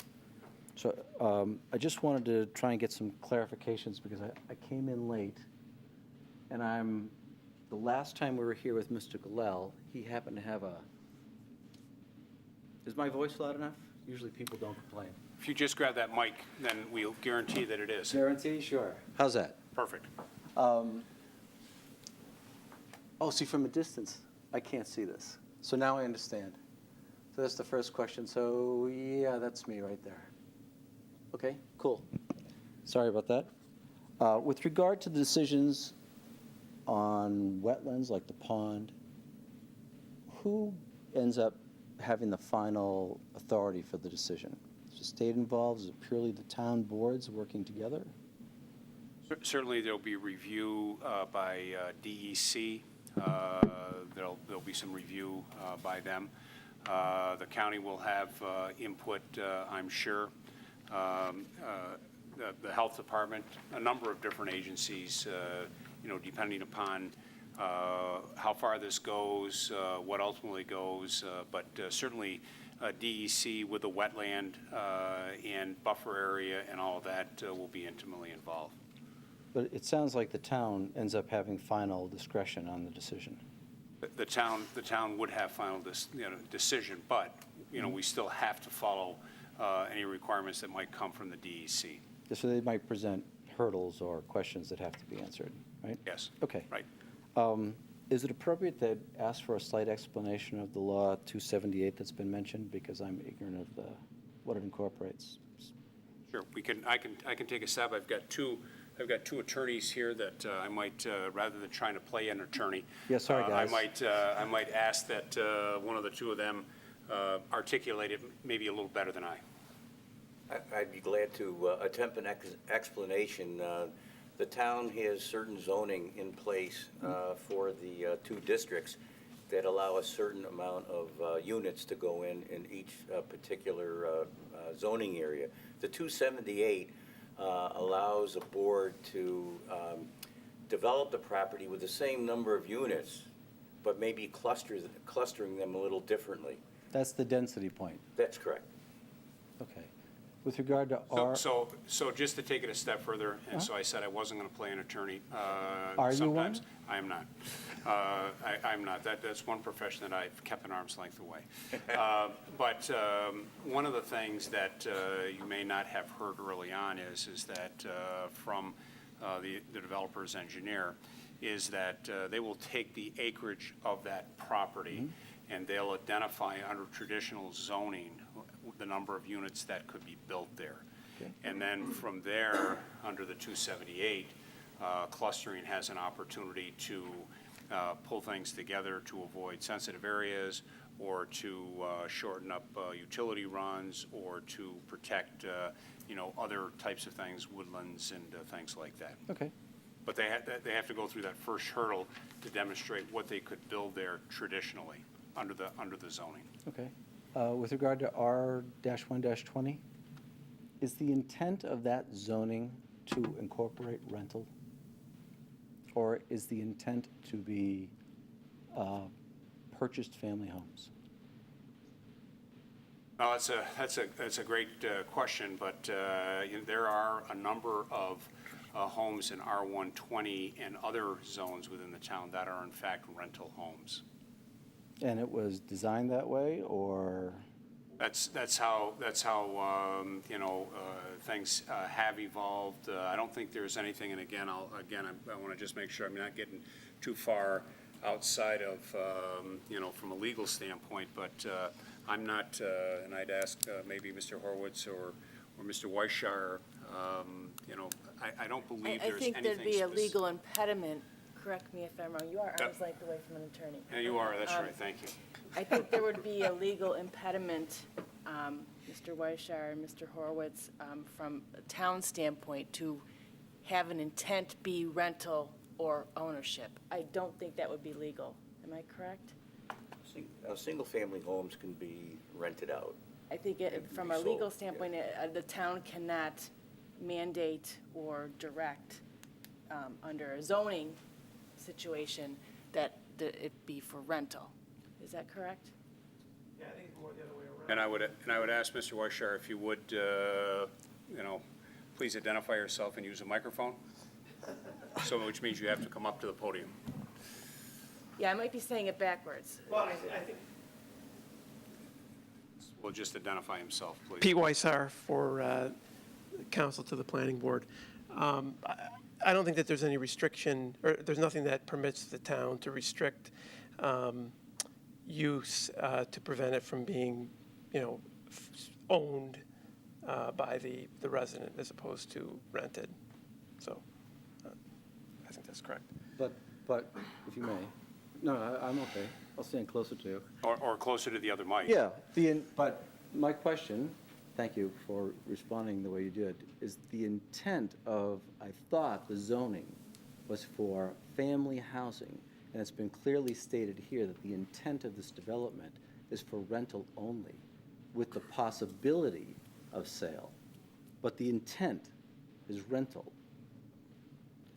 There's a distinction there for me that might be too fine with regard to the law, but I thought that there was a distinction in the intent of the zoning rule, right? And that's what I'm inquiring about, and perhaps I'm wrong. I'm unaware of any type of restriction like that. The restriction, and I believe in an R120, I don't have the particulars of the code in front of me, but typically it would allow for single-family residences, which would mean detached dwellings typically. And I think what the benefit of the cluster would do is it allows them to move things around and alter the zoning for the parcel as long as they don't exceed the maximum density, as I think Tony and Dick said about preserving the EPOD zones typically in other sensitive areas. And there's no fine distinction about your use of the term family versus a rental property, which might be a single individual or anything like that? No, actually, when you get into the topic of what is a family, that's a whole nother constitutional issue, actually. Okay, thanks. Yeah, don't mean to push it. That's really about it. I think that my neighbors, thank you very much, all of you, for asking the different questions. I have one left, and that was, I actually had a perk test, you guys use that term, on my property before I bought it in '99. And I was wondering if that's been done on this piece of property. I've seen people digging over the last 10 years, but I injured my leg a couple of years ago walking through my property on a piece of iron pipe that was sticking out of the ground. So is there any relevance to what that perk test results would be to the development of this piece of land? I can't speak as to what will give the engineer maybe an opportunity to discuss what they have done by way of any perk test. Typically, you take a perk test if you're going to be putting in a septic system, versus a sanitary sewers. There may be other reasons why they may elect to perk a site, but I would ask maybe Bob if he would address that particular question. You're correct, and perk tests are normally done for areas that have a septic system, and you're looking for the amount of water that can leach into the ground. Yep. This site will be serviced by sanitary sewers, so we don't need to do perk tests. Any digging you've seen on this site have been either for geotechnical testing or environmental testing that we've done over the years. But otherwise, since this site will be serviced by sewers, we would not need to do perk tests. Right, thanks. Are the documents that are available to the board also available to the public? Absolutely. All of them? Yes, sir. Great. Thanks very much. I would encourage you, certainly, Jim Costello and Mark Valentine are the two gentlemen right in the back. Thank you, Mr. Valentine. And all of those are available, and certainly at some point may be available online as well, if not already. Thank you. Mr.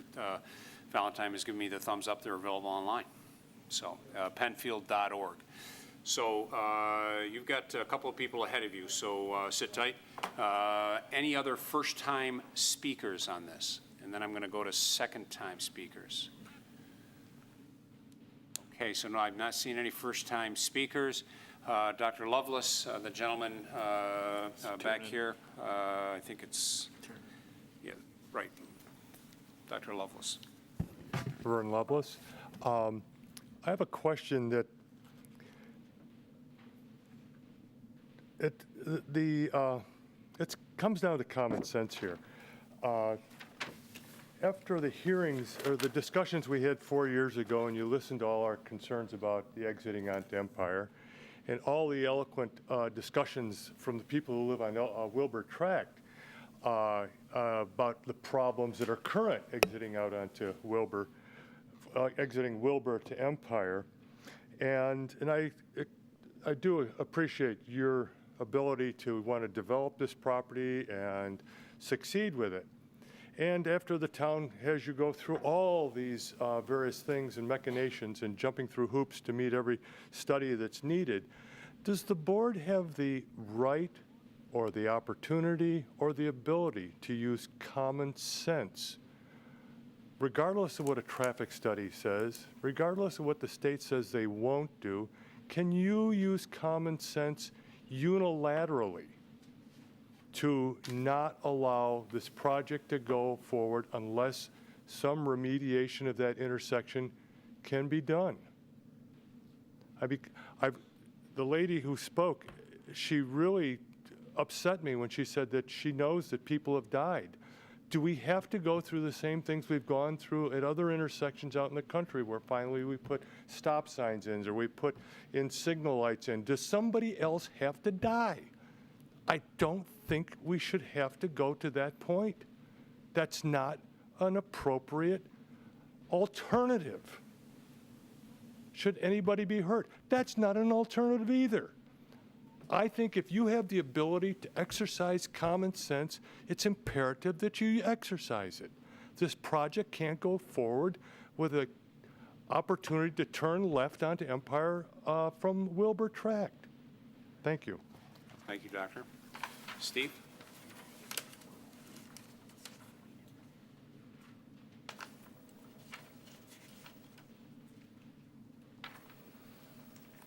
In 1983, my grandmother was coming from Webster, turning into Wilbur Tract Road. She was struck by a car that was traveling at excessive speed.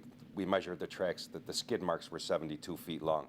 The car struck her. Her car spun 180 degrees, flew over a culvert ditch, and slammed into the fence that was in front of Gutzmer Disposal at the time. Now it's Agway. My grandmother was in the hospital for over a month and was never the same afterwards. 2 years ago, my wife was coming down the hill from Webster.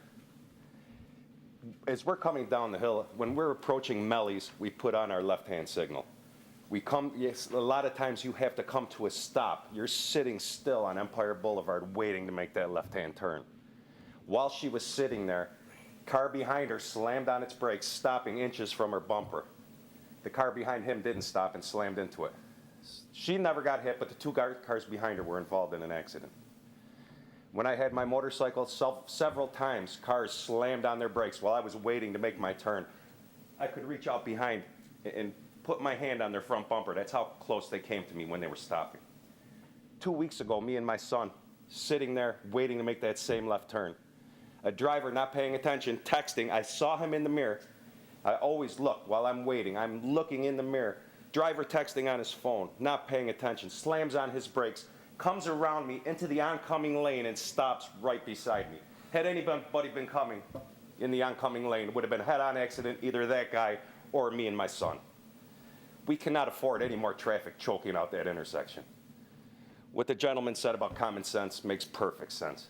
You people need to make a decision. Our safety is more important than a few more tax dollars.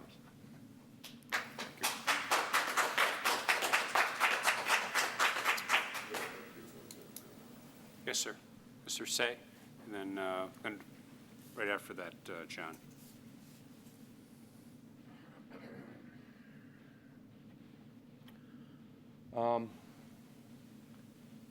4 years ago when we had this meeting, I learned that a number of my neighbors up on the top here are on septic and they leach down into this area.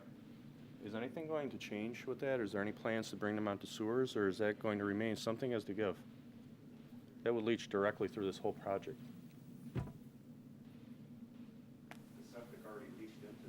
Well, hold on. He has the floor. You do not. There is a project that is underway to put sewers up Parkview, White Village, Parkview, and up through that area. They're probably about 2 years out from finish. Okay. And, you know, again, this road, and again, what everybody keeps continuing, what we're talking about here, I just wanted to hit home the point that this is our only way in and out. We have to go through here every day, and we always have, and we always will. And these people have to do the same. And I just can't see it being a good idea in any way, shape, or form, having spent my 43 years of living back there and seeing the accident that Steve spoke of, being there, witnessing it, seeing the car in a ditch, watching it on the news, wondering if my neighbor was going to live, and knowing every time it is worse. Coming down the hill to turn in is the worst part.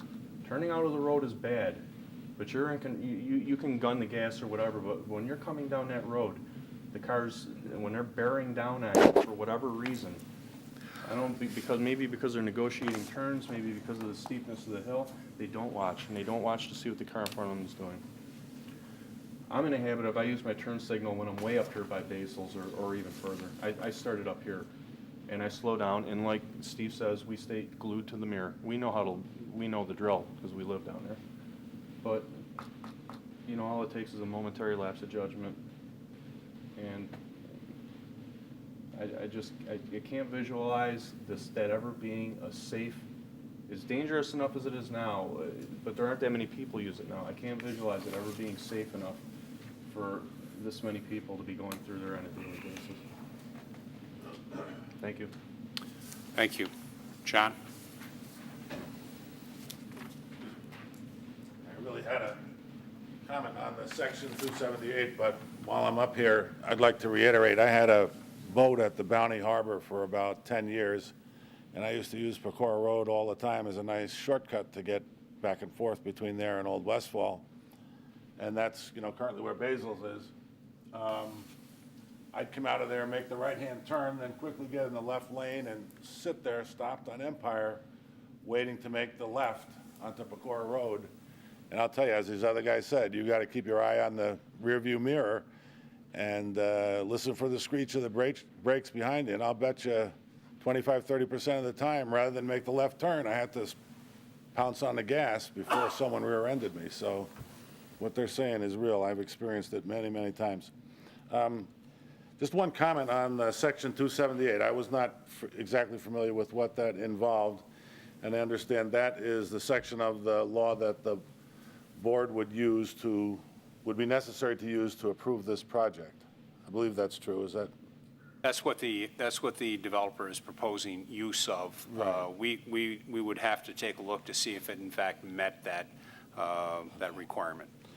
Okay. And so not being familiar with what that law was about, I did find the definition on the town's website, And the last sentence of that definition says, conventional density cannot be exceeded and a benefit to the town must be obtained. Obviously, there's a potential tax revenue benefit. Has the town seen any other benefits as they've considered this project to date? Nothing that I'm aware of. Again, this is an informal hearing, Right. and we haven't gone to anything formal. Once this informal hearing is completed tonight, both boards will have some dialogue about this, and some information will then be provided back to the developer. Thank you. Okay, John, thank you. Steve, you had another comment?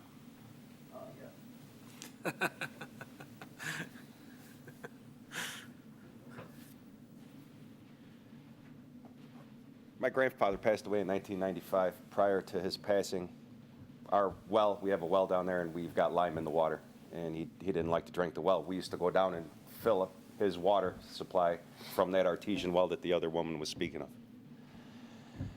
I'd say somewhere around 1989, the water was tested, and it was found that the people's systems, all their leach lines had seeped into the artesian well, and the water was contaminated and undrinkable. And that's along the, I don't know, it's kind of hard to see on the map, but the pump house that she was speaking of is down, it's way below the road level now. And if it's on that area, I'm sure it's all downhill from there, and I'm sure it's all been seeping down through here ever since. And I mean, there's a tap down here, right across from Pecora's building. It's right in this area here. And that's where we drew the water from. So I'm sure that all of this area, it's all making its way south. And it hasn't gotten any better. If you go down there, you could smell it in the water. Thank you, Steve. Other speakers on this item? Yes, Henry.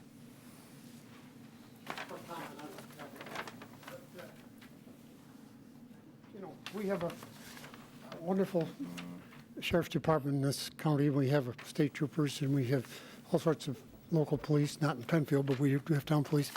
My suggestion would be, from my own observations, going down the expressway and watching red lights come on, because there's a couple of state trooper cars parked in the median, going in both directions, people going 75 miles an hour, and they're suddenly going 50 and almost screeching to a halt. How about the town coming up with a couple of bucks assessment per person and buying a few resident county sheriffs to maintain Empire Boulevard? The speed limit is 40, in some places 45.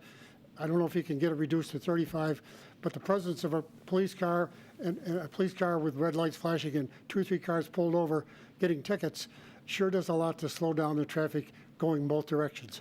That might be one solution to correct some of this problem. It's a problem, and I agree with everything that's been said, but you know, let's use our police for what they're worth. Get them out of this wherever they are and get them down there. I mean, we see them around other places, but this is a place which is kind of a hazard, and it would seem to be a place where the county sheriff could do the most good for the least buck. And if the town has to kick in a little more to pay for it, I'm all for it. Raise my taxes a few bucks. I don't care. I think everybody else will go for it. I think I'm going to have to make note. This is the first time since I've been in office somebody asked to have their taxes raised. So I got to make a note of that. I'm glad it's captured on the record, Henry. A few bucks, I said. Let's not go overboard.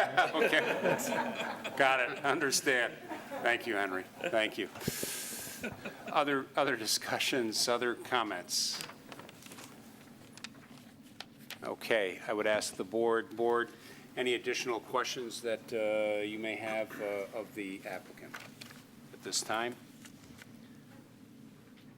I would ask staff, I have Mr. Valentine and Mr. Costello. Is there anything that has not been entered into the record that you believe should be put into the record at this point? Okay. I would ask the applicant, is there any additional comments or input that you would like to provide at this time?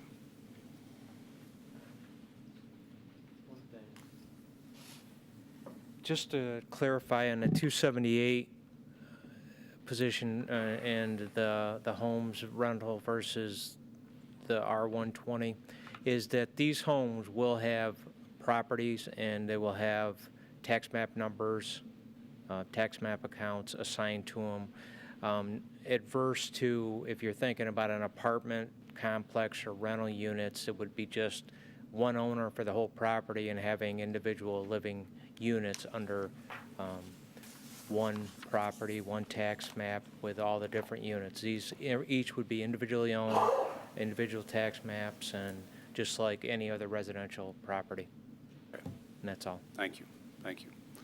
All right, as I mentioned, we will close this information meeting. And again, this was not a formal public hearing, it was an information meeting. It'll give both of the respective boards an opportunity to digest what they've heard, what has been submitted, and then certainly we'll be looking to provide some input back as to next steps for this particular project. And so I would encourage everyone at penfield.org. We have our agendas are online for meetings that come up, planning, town board, and to take a look at those. Certainly you're welcome to reach out to Mr. Costello and Mr. Valentine.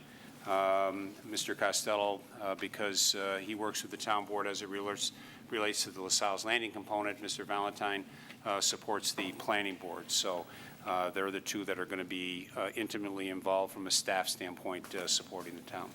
So with that, I will declare the public information meeting closed, and we'll take just a short break because the planning board has an opportunity to go home, put their feet up, get a glass of wine, and continue to watch the rest of the town board meeting, which will resume in about 5 or 6 minutes. So with that, we'll take just a temporary pause. It's surprising.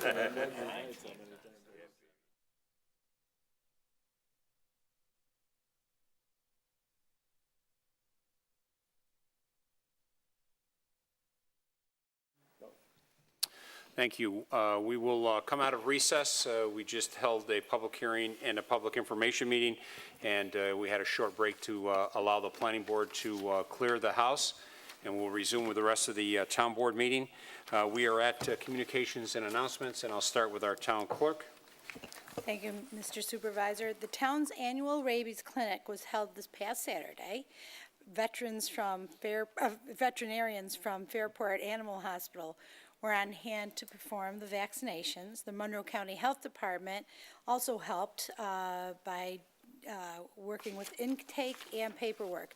We ended up vaccinating 152 pets, and I thank all that participated, including our animal control officers.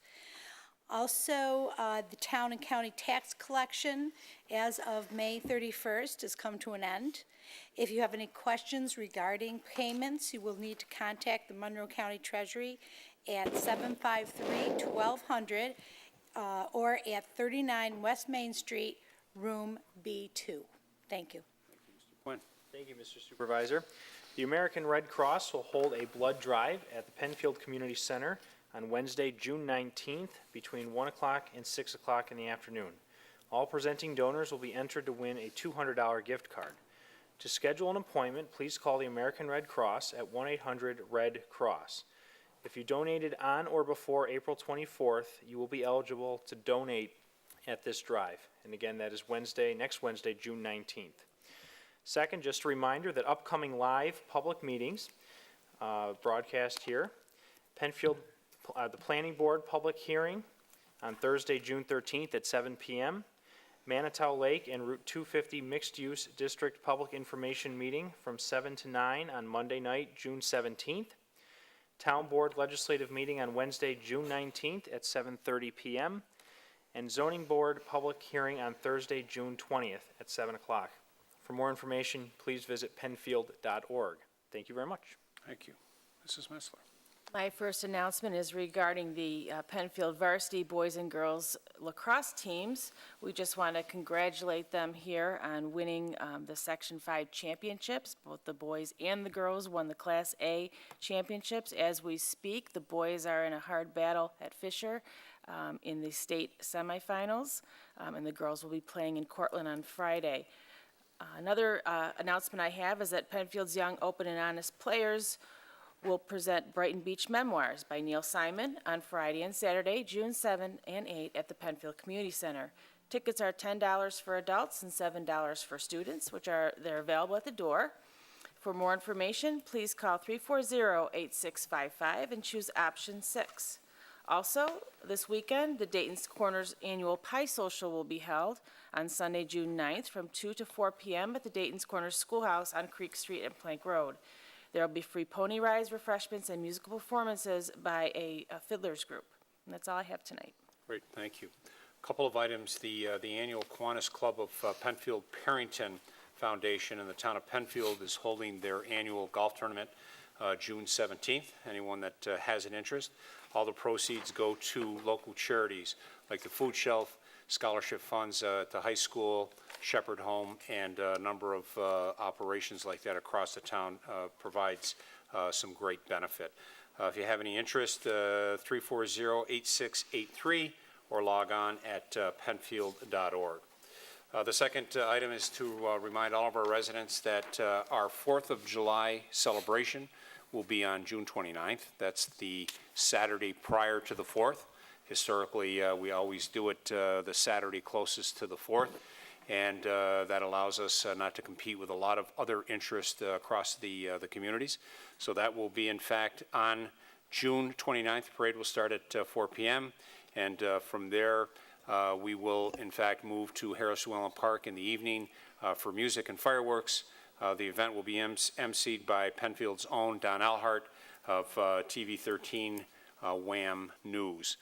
And I'd also like to recognize our town clerk. I was notified by the New York State Town Clerks Association that Amy M. Steckloff, town clerk of Penfield, has been awarded the association's certification as a registered municipal clerk.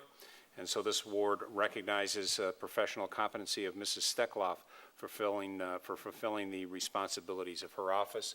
And congratulations to Amy for that. Thank you, Mr. Supervisor. And my last item is I had an opportunity earlier this week to host 89 of my closest second grade friends from Cobble School of Penfield, learn a little bit about local government, a little bit about local history. And so we rocked this room for about an hour, and then we rocked the rest of the town hall after that. So my special thanks to all of the second grade teachers and the 89 new friends that I just recently made. And I'm reminded that the parade is at 10. I may have said 4 p.m. The parade is at 10 a.m. and followed by the activities at Harris Whelan at 5 p.m. Until probably about 11 o'clock. So thank you. Mr. Moore. Thank you, Mr. Supervisor. Two quick announcements. The Penfield Little League Challenger Division Opening Day Ceremony will be held on Saturday, June 8th, starting at 9 a.m. at the Veterans Memorial Park Ball Fields. For more information on this program, please contact or visit PenfieldBaseball.com. The Penfield Trails Committee will sponsor a free public hike at the Genesee Land Trust's Hipbrook Preserve and at Veterans Memorial Park on Saturday, June 8th, starting at 9 a.m. The hike will start at the west end of Brom Drive. Brom is off Jackson Road, south of Atlantic Avenue. Although the hike is free, participants are asked to register by calling Penfield Recreation at 340-8655, option number 6, so they know who will be attending. Thank you. I have several announcements. Penfield boys soccer coach John Butterworth will be retiring. Butterworth steps away from the state's winningest large school program and just the 6th national to reach 800 victories. His career record was 384-11-70. That includes 9 trips to the state Final Four state championships in 2001, 2002, and 2004. A 3-timer All-Grader Rochester Coach of the Year and 2005 finalist for the same honor nationally. So we congratulate him on his retirement. Also, on Sunday, June 9th at 2 o'clock, there will be a book launch celebration held in the town for the town's new book, Calvin Worcester Owen, A Diary of a 19th Century American. It will take place in the Bremen Room at the Penfield Library. Cynthia Hauk of the Landmark Society and descendant of Mr. Owen will talk about the family. Refreshments will be served and books will be available for purchase. Softcovers are $34.50 and hardcovers are $49.50. Books will be available for purchase at the town hall, in the town clerk's office, and in the Penfield Recreation Office, and at the local history room in the Penfield Library.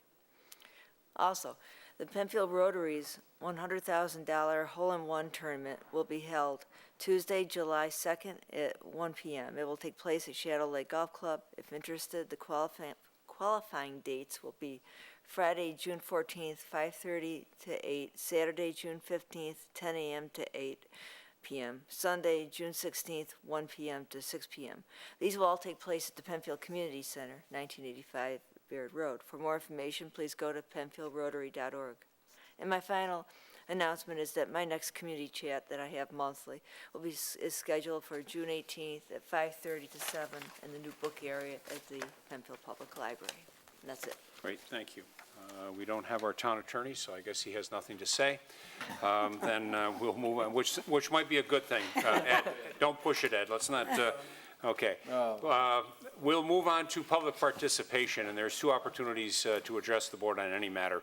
This is the first one, and there's one at the end of the meeting. You can call in at 340-8771. You can log on at penfield.org.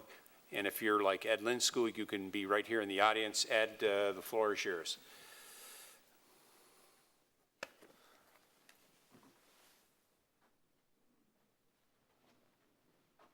Ed Linsku, 18 High Score Drive. Just one item. On our last community chat, Mrs. Cole and I had a conversation about 2069 5 Mile Line Road and the decrepit look of the lawn.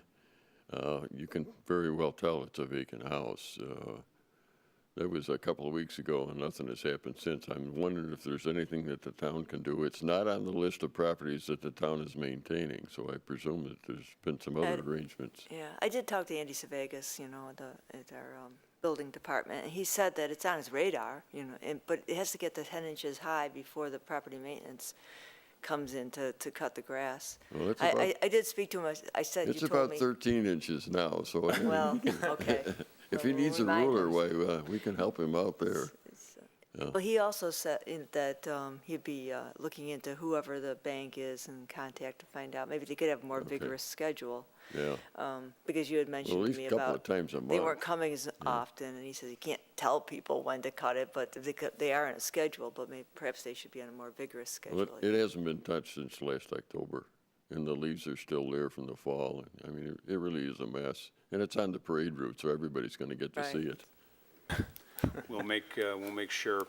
I know that Andy, in speaking with Andy Monday of this week, he had a couple of other calls on it, and he did his due diligence of serving notice, which he has to do. And I would expect that you would probably see a resolution at the next meeting for us to authorize cutting of that. Even though we ended in October, the way the ordinance is written, we have to, start that process again. In fairness to the owners, whether that be an owner or that be a bank, so that process is underway. Thank you. Yep, absolutely, Ed. Thank you. Yes, Calvin Freeler.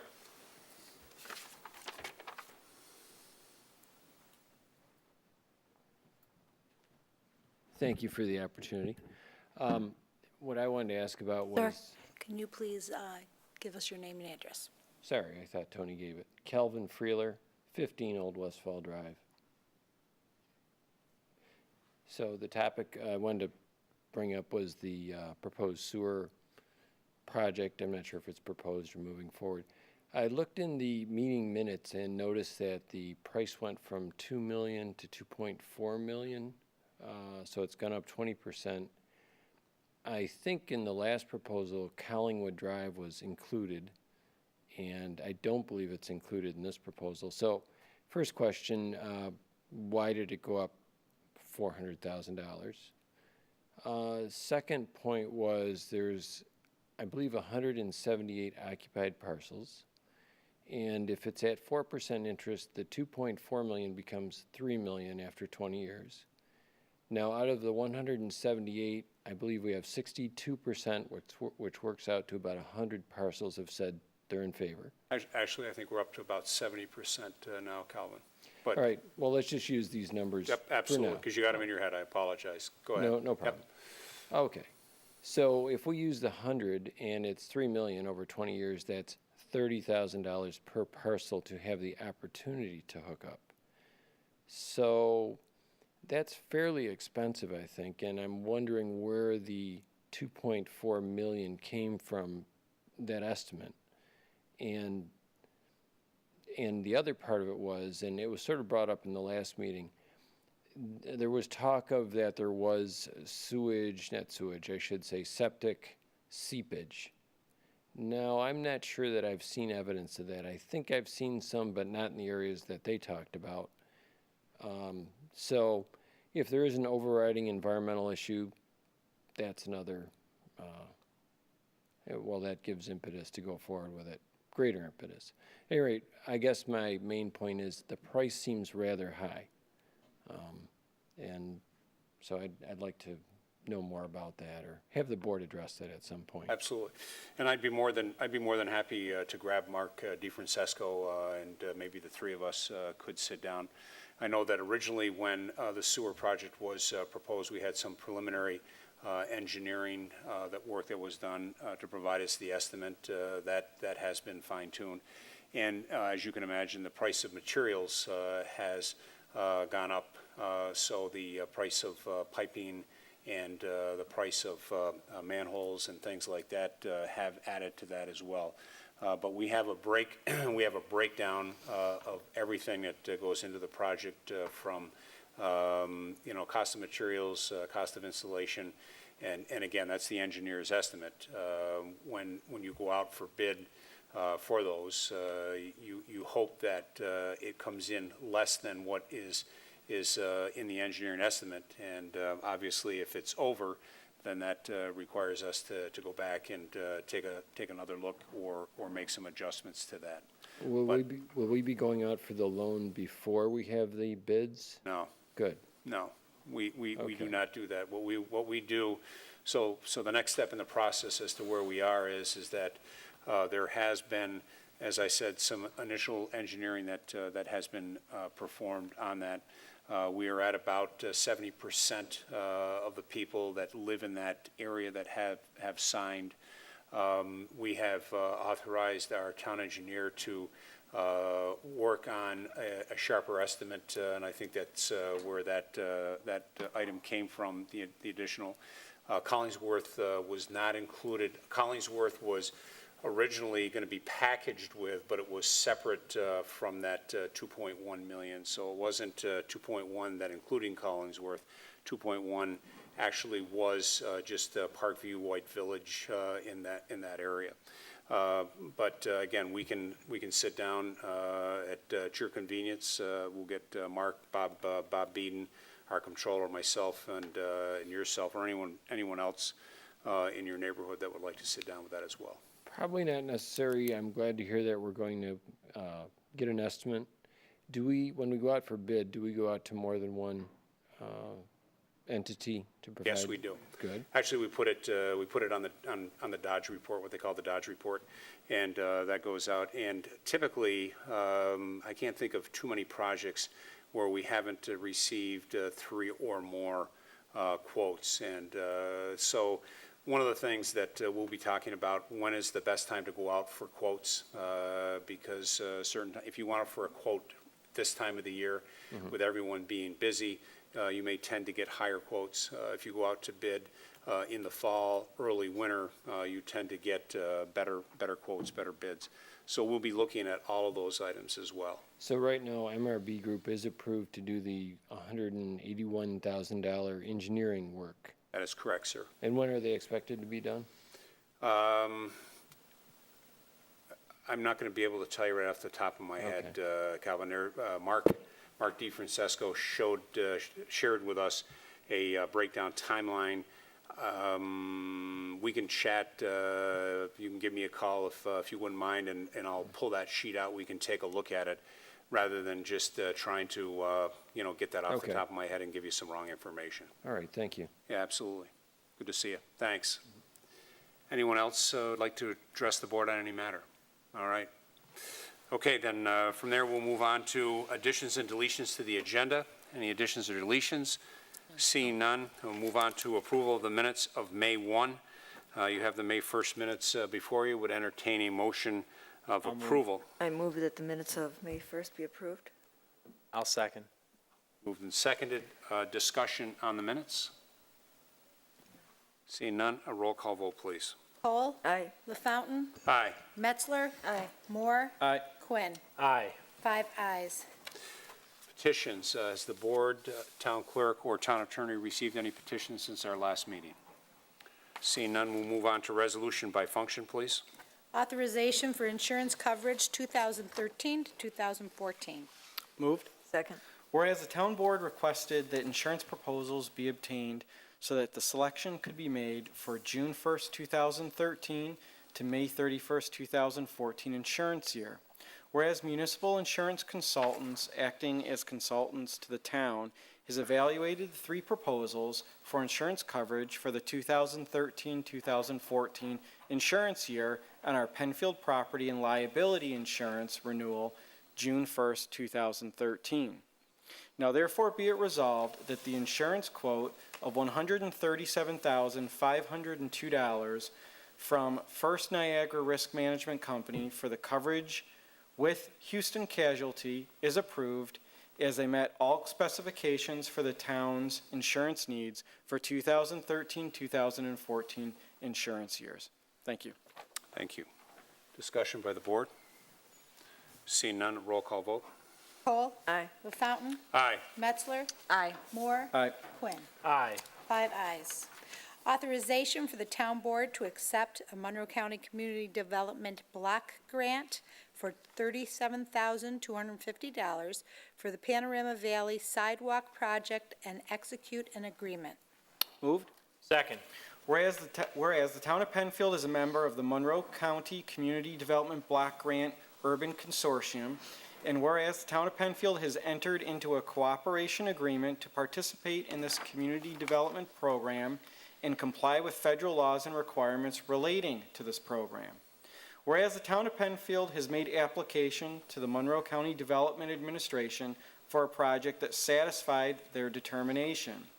Whereas the Monroe County Development Administration has awarded a grant for a maximum amount of $37,250 for the Panorama Valley Sidewalk Project in the town of Penfield. Thank you. Thank you. Discussion? This money will be used for some infill work. It'll be also used to address some handicap accessibility issues that are not currently present down in that area. And Mr. Supervisor, real quickly, I would like to thank County Legislators Debbie Draw and County Legislator Dan Quattro for their support in securing this funding. Thank you. Thank you. Other discussion? Seeing none, roll call. Cole. Aye. LaFountain. Aye. Metzler. Aye. Moore. Aye. Quinn. Aye. 5 ayes.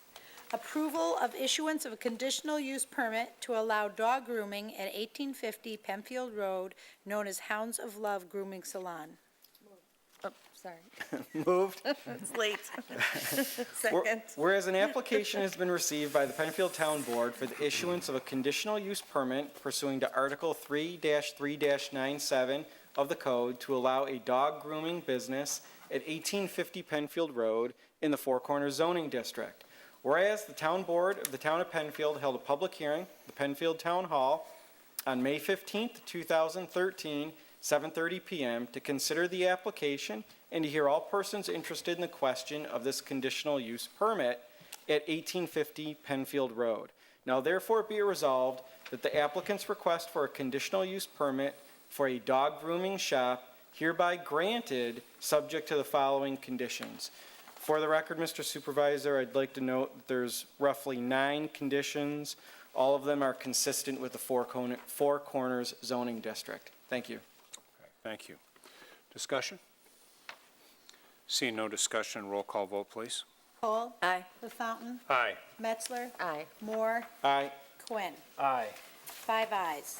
Approval of issuance of a conditional use permit to allow the construction of an outdoor dining area at 1785 Penfield Road, known as Chef's Recipe.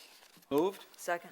Whereas an application has been received by the Penfield Town Board for the issuance of a conditional use permit pursuant to Article 3-3-97 of the code to allow the construction of an 864 square foot outdoor dining area located at 1785 Penfield Road in the Four Corners zoning district. Whereas the Town Board of the Town of Penfield held a public hearing at the Penfield Town Hall on May 15th, 2013 at 7:30 p.m. to consider the application and to hear all persons interested in this permit to allow the 684 square foot outdoor dining area in the Four Corners zoning district. Now therefore be it resolved that the applicant's request for a conditional use permit to allow an 864 square foot outdoor dining area at 1785 Penfield Road is hereby granted to the following conditions. For the record, there are roughly 11 conditions, and all of them, again, are consistent with what we have seen for dining opportunities in the Four Corners zoning district. Thank you. And I will note that for Mr. Lindskog's interest, item 8 specifically talks about no certificate of compliance be issued until such time as the dumpster, cardboard container, grease container are properly enclosed to the satisfaction of the building department and the business development director. So with that, seeing no further discussion, I would ask for a roll call vote, please. Cole. Aye. LaFountain. Aye. Metzler. Aye. Moore. Aye. Quinn. Aye. 5 ayes. In the matter of the application of villas at East Hampton Homeowners Association tax certiorari settlement. Moved. Second. Whereas in a matter of application of villas at East Hampton Homeowners Association, heretofore commenced proceedings against the assessor and the Board of Assessment Review and other respondents for a review of the assessment for the years 2009-2010 for the premise located at 111 Maryview Drive, located within the town of Penfield. Whereas after negotiations with the town attorney and attorneys for the petitioner, a tentative agreement has been reached between parties on terms of proposed settlement subject to the approval of the town board. Whereas upon due consideration of the final facts and circumstances, the town board finds that the proposed settlement is fair and reasonable and should be approved. Be it resolved that the proposed settlement at the proceedings brought in the matter of the application of villas at East Hampton Homeowners Association for the years of 2009-2010. Thank you. Thank you. Discussion. I would also just note that this also requires approval by the Supreme Court as well. Okay, seeing no further discussion, a roll call vote, please. Cole. Aye. LaFountain. Aye. Metzler. Aye. Moore. Aye. Quinn. Aye. 5 ayes.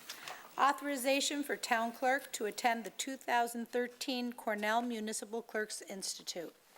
Moved. Second. Whereas the Cornell Municipal Clerks Institute is a premium educational opportunity provided by a partnership of several professional clerk associations. Whereas the program serves to promote the continued education and professional development of municipal clerks, to enable clerks to better serve their boards and committees and perform as competent professionals. Whereas Town Clerk Amy Steckloff applied for the scholarship through the New York State Clerks Association to further her education while saving taxpayer dollars. Whereas the association has found it fit to award a $400 scholarship to Town Clerk Amy Steckloff to put towards her educational goals. Now therefore be it resolved that Town Clerk Amy Steckloff is hereby authorized to attend the Cornell Municipal Clerks Institute from July 14th through July 18th in Ithaca, New York. The balance of the cost will be allocated from the 2013 Departmental Conference budget line. Thank you. Thank you. Discussion. Seeing no discussion, roll call vote, please. Cole. Aye. LaFountain. Aye. Metzler. Aye. Moore. Aye. Quinn. Aye. 5 ayes. Congratulations, Amy. Thank you, Mr. Moore. Authorize the supervisor to sign an intermunicipal agreement with the County of Monroe. Moved. Second. Whereas the County of Monroe, on behalf of the Monroe County Sheriff's Office, is desirous to obtain certain refueling services of its vehicles from the town of Penfield. Whereas the town public works facility located at 1607 Jackson Road includes a fueling depot, and the parties have determined that the cooperative use of this fueling will afford mutual advantages in terms of convenience and cost efficiencies. Therefore, be it resolved that the town supervisor is hereby authorized to sign an intermunicipal agreement with the County of Monroe for a term of September 1st, 2013 through August 31st, 2014. Thank you. Thank you. Discussion?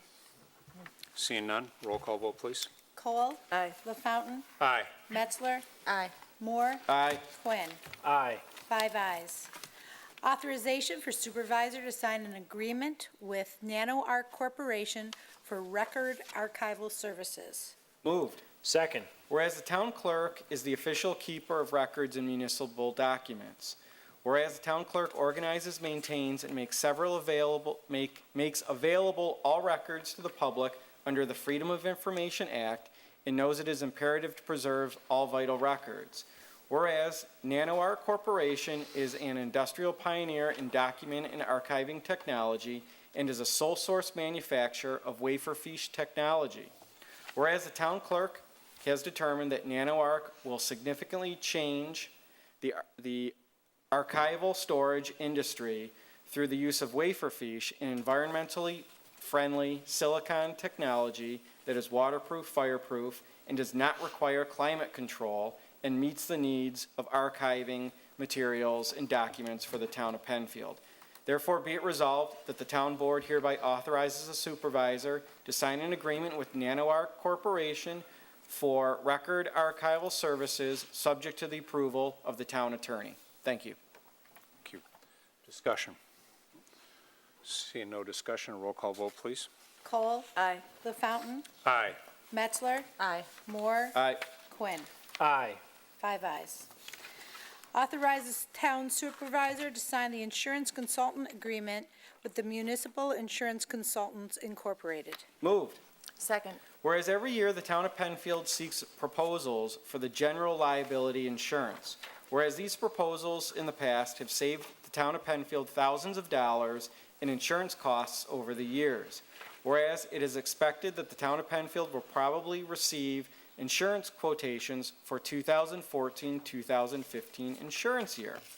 Now be it resolved that the town supervisor is authorized to sign the insurance agreement with Municipal Insurance Consultants Incorporated effective from June 1st, 2013 to May 30th, 2014 to put together the insurance specifications and to award the insurance coverage after review and approval by the town board. Thank you. Discussion. I would just like to point out, earlier we passed the resolution for coverage for our property and liability. Excuse me. This particular one is for broader general liability. Every 3 years we go out, we bid this because we just want to make sure that those folks are keeping their pencil sharp as we go through. And over the years, it has proved to be a well worth while exercise to make sure, again, that we're getting the best coverage for the best price overall. I will say that we are seeing insurance costs historically going up at about a 6 to 8% increase from our last 3-year period is what we've been seeing. And that seems to be consistent across the industry overall. With that, I'll ask for a roll call vote, please. Cole. Aye. LaFountain. Aye. Metzler. Aye. Moore. Aye. Quinn. Aye. 5 ayes. Authorization for supervisor to sign an agreement with Business Automation Services, Inc. Moved. Second. Whereas the Town of Penfield Department of Public Works will be participating with Business Automation Services is a pilot site for development of new software application for public works, which includes highway, sewers, and engineering. Whereas the Town of Penfield has already purchased BAS Integrated Property System software solutions for the town clerk's office and will leverage that investment by utilizing and modifying some of the existing functionality to develop and implement new Public Works software applications. Whereas the Department of Public Works Director has determined that BAS software will improve workflow and productivity within the Public Works and Engineering departments. Now therefore be it resolved that the Town Board authorizes the Supervisor to sign an agreement acceptable to the Town Attorney with Business Automation Services for said pilot program as outlined in the Public Works Work Plan on file at the Town Clerk's office. Be it further resolved that the town will pay a total of $40,000 for this program in 4 $10,000 installments. Thank you. Thank you. Discussion? Seeing no discussion, roll call vote, please. Cole. Aye. LaFountain. Aye. Metzler. Aye. Moore. Aye. Quinn. Aye. 5 ayes. Approval of out-of-district user status for the property located at 1161 Fairport 9 Mile Point Road. Moved. Second. The owners of the property located at 1161 Fairport 9 Mile Point Road in the town of Penfield have requested out-of-district user status for their property. This parcel is not presently within a sanitary sewer district or any extension. Now therefore be it resolved that an agreement as provided in the Town Board's Resolution Number 83 of 1982 be executed between said property owners in the town of Penfield, providing for out-of-district user status for their property. This town supervisor is authorized to execute the agreement with the property owners on behalf of the Town Board of the town of Penfield. Great, thank you. Discussion? Seeing no discussion, roll call vote, please. Cole. Aye. LaFountain. Aye. Metzler. Aye. Moore. Aye. Quinn. Aye. 5 ayes. Authorization to post temporary no parking signs. Moved. Second. Whereas it is the town of Penfield's responsibility to promote and maintain public safety on roads within the town of Penfield. And whereas pursuant to New York State Vehicle and Traffic Law, Section 1660, the town board is granted the authority to authorize the establishment of traffic control devices on town highways within the town of Penfield. And whereas the town of Penfield wishes to keep the neighborhoods around the town's Independence Day celebration, parade route, and festivities at Harris Wayland Park accessible to emergency vehicles. Now therefore be it resolved that the town board hereby authorizes and establishes that no parking will be established along both and/or one side of all and/or parts of the following streets for the duration of the town's Independence Day celebration, parade, and festivities at Harris Wayland Park. Baird Road, north of Penfield Road, Peachtree Road, Hotchkiss Circle, Wheelock Road, Kenmont Drive, Henderson Drive, Avonmore Way, Hidden Meadow, Hillrise Drive, Lazy Trail, Valley Green Drive, Valley Green Circle, Maple Hill Farm Road, Maple Leaf Circle. And now, therefore, be it further resolved, the town board hereby authorizes and directs the Public Works Superintendent to post said temporary no parking signs along both and/or one side of said streets. Thank you. Thank you. Discussion? Seeing no discussion, roll call vote, please. Cole. Aye. LaFountain. Aye. Metzler. Aye. Moore. Aye. Quinn. Aye. 5 ayes. Authorization for supervisor to sign recreation contracts. So moved. Second. This resolution authorizes the town supervisor to sign 5 recreation contracts, one of which has 5 different people being made officiators at the soccer games this summer through Penfield Recreation. You're not on it. You're going to be one, though, aren't you? The coach. Just Just the a coach. coach. Just a coach. All right.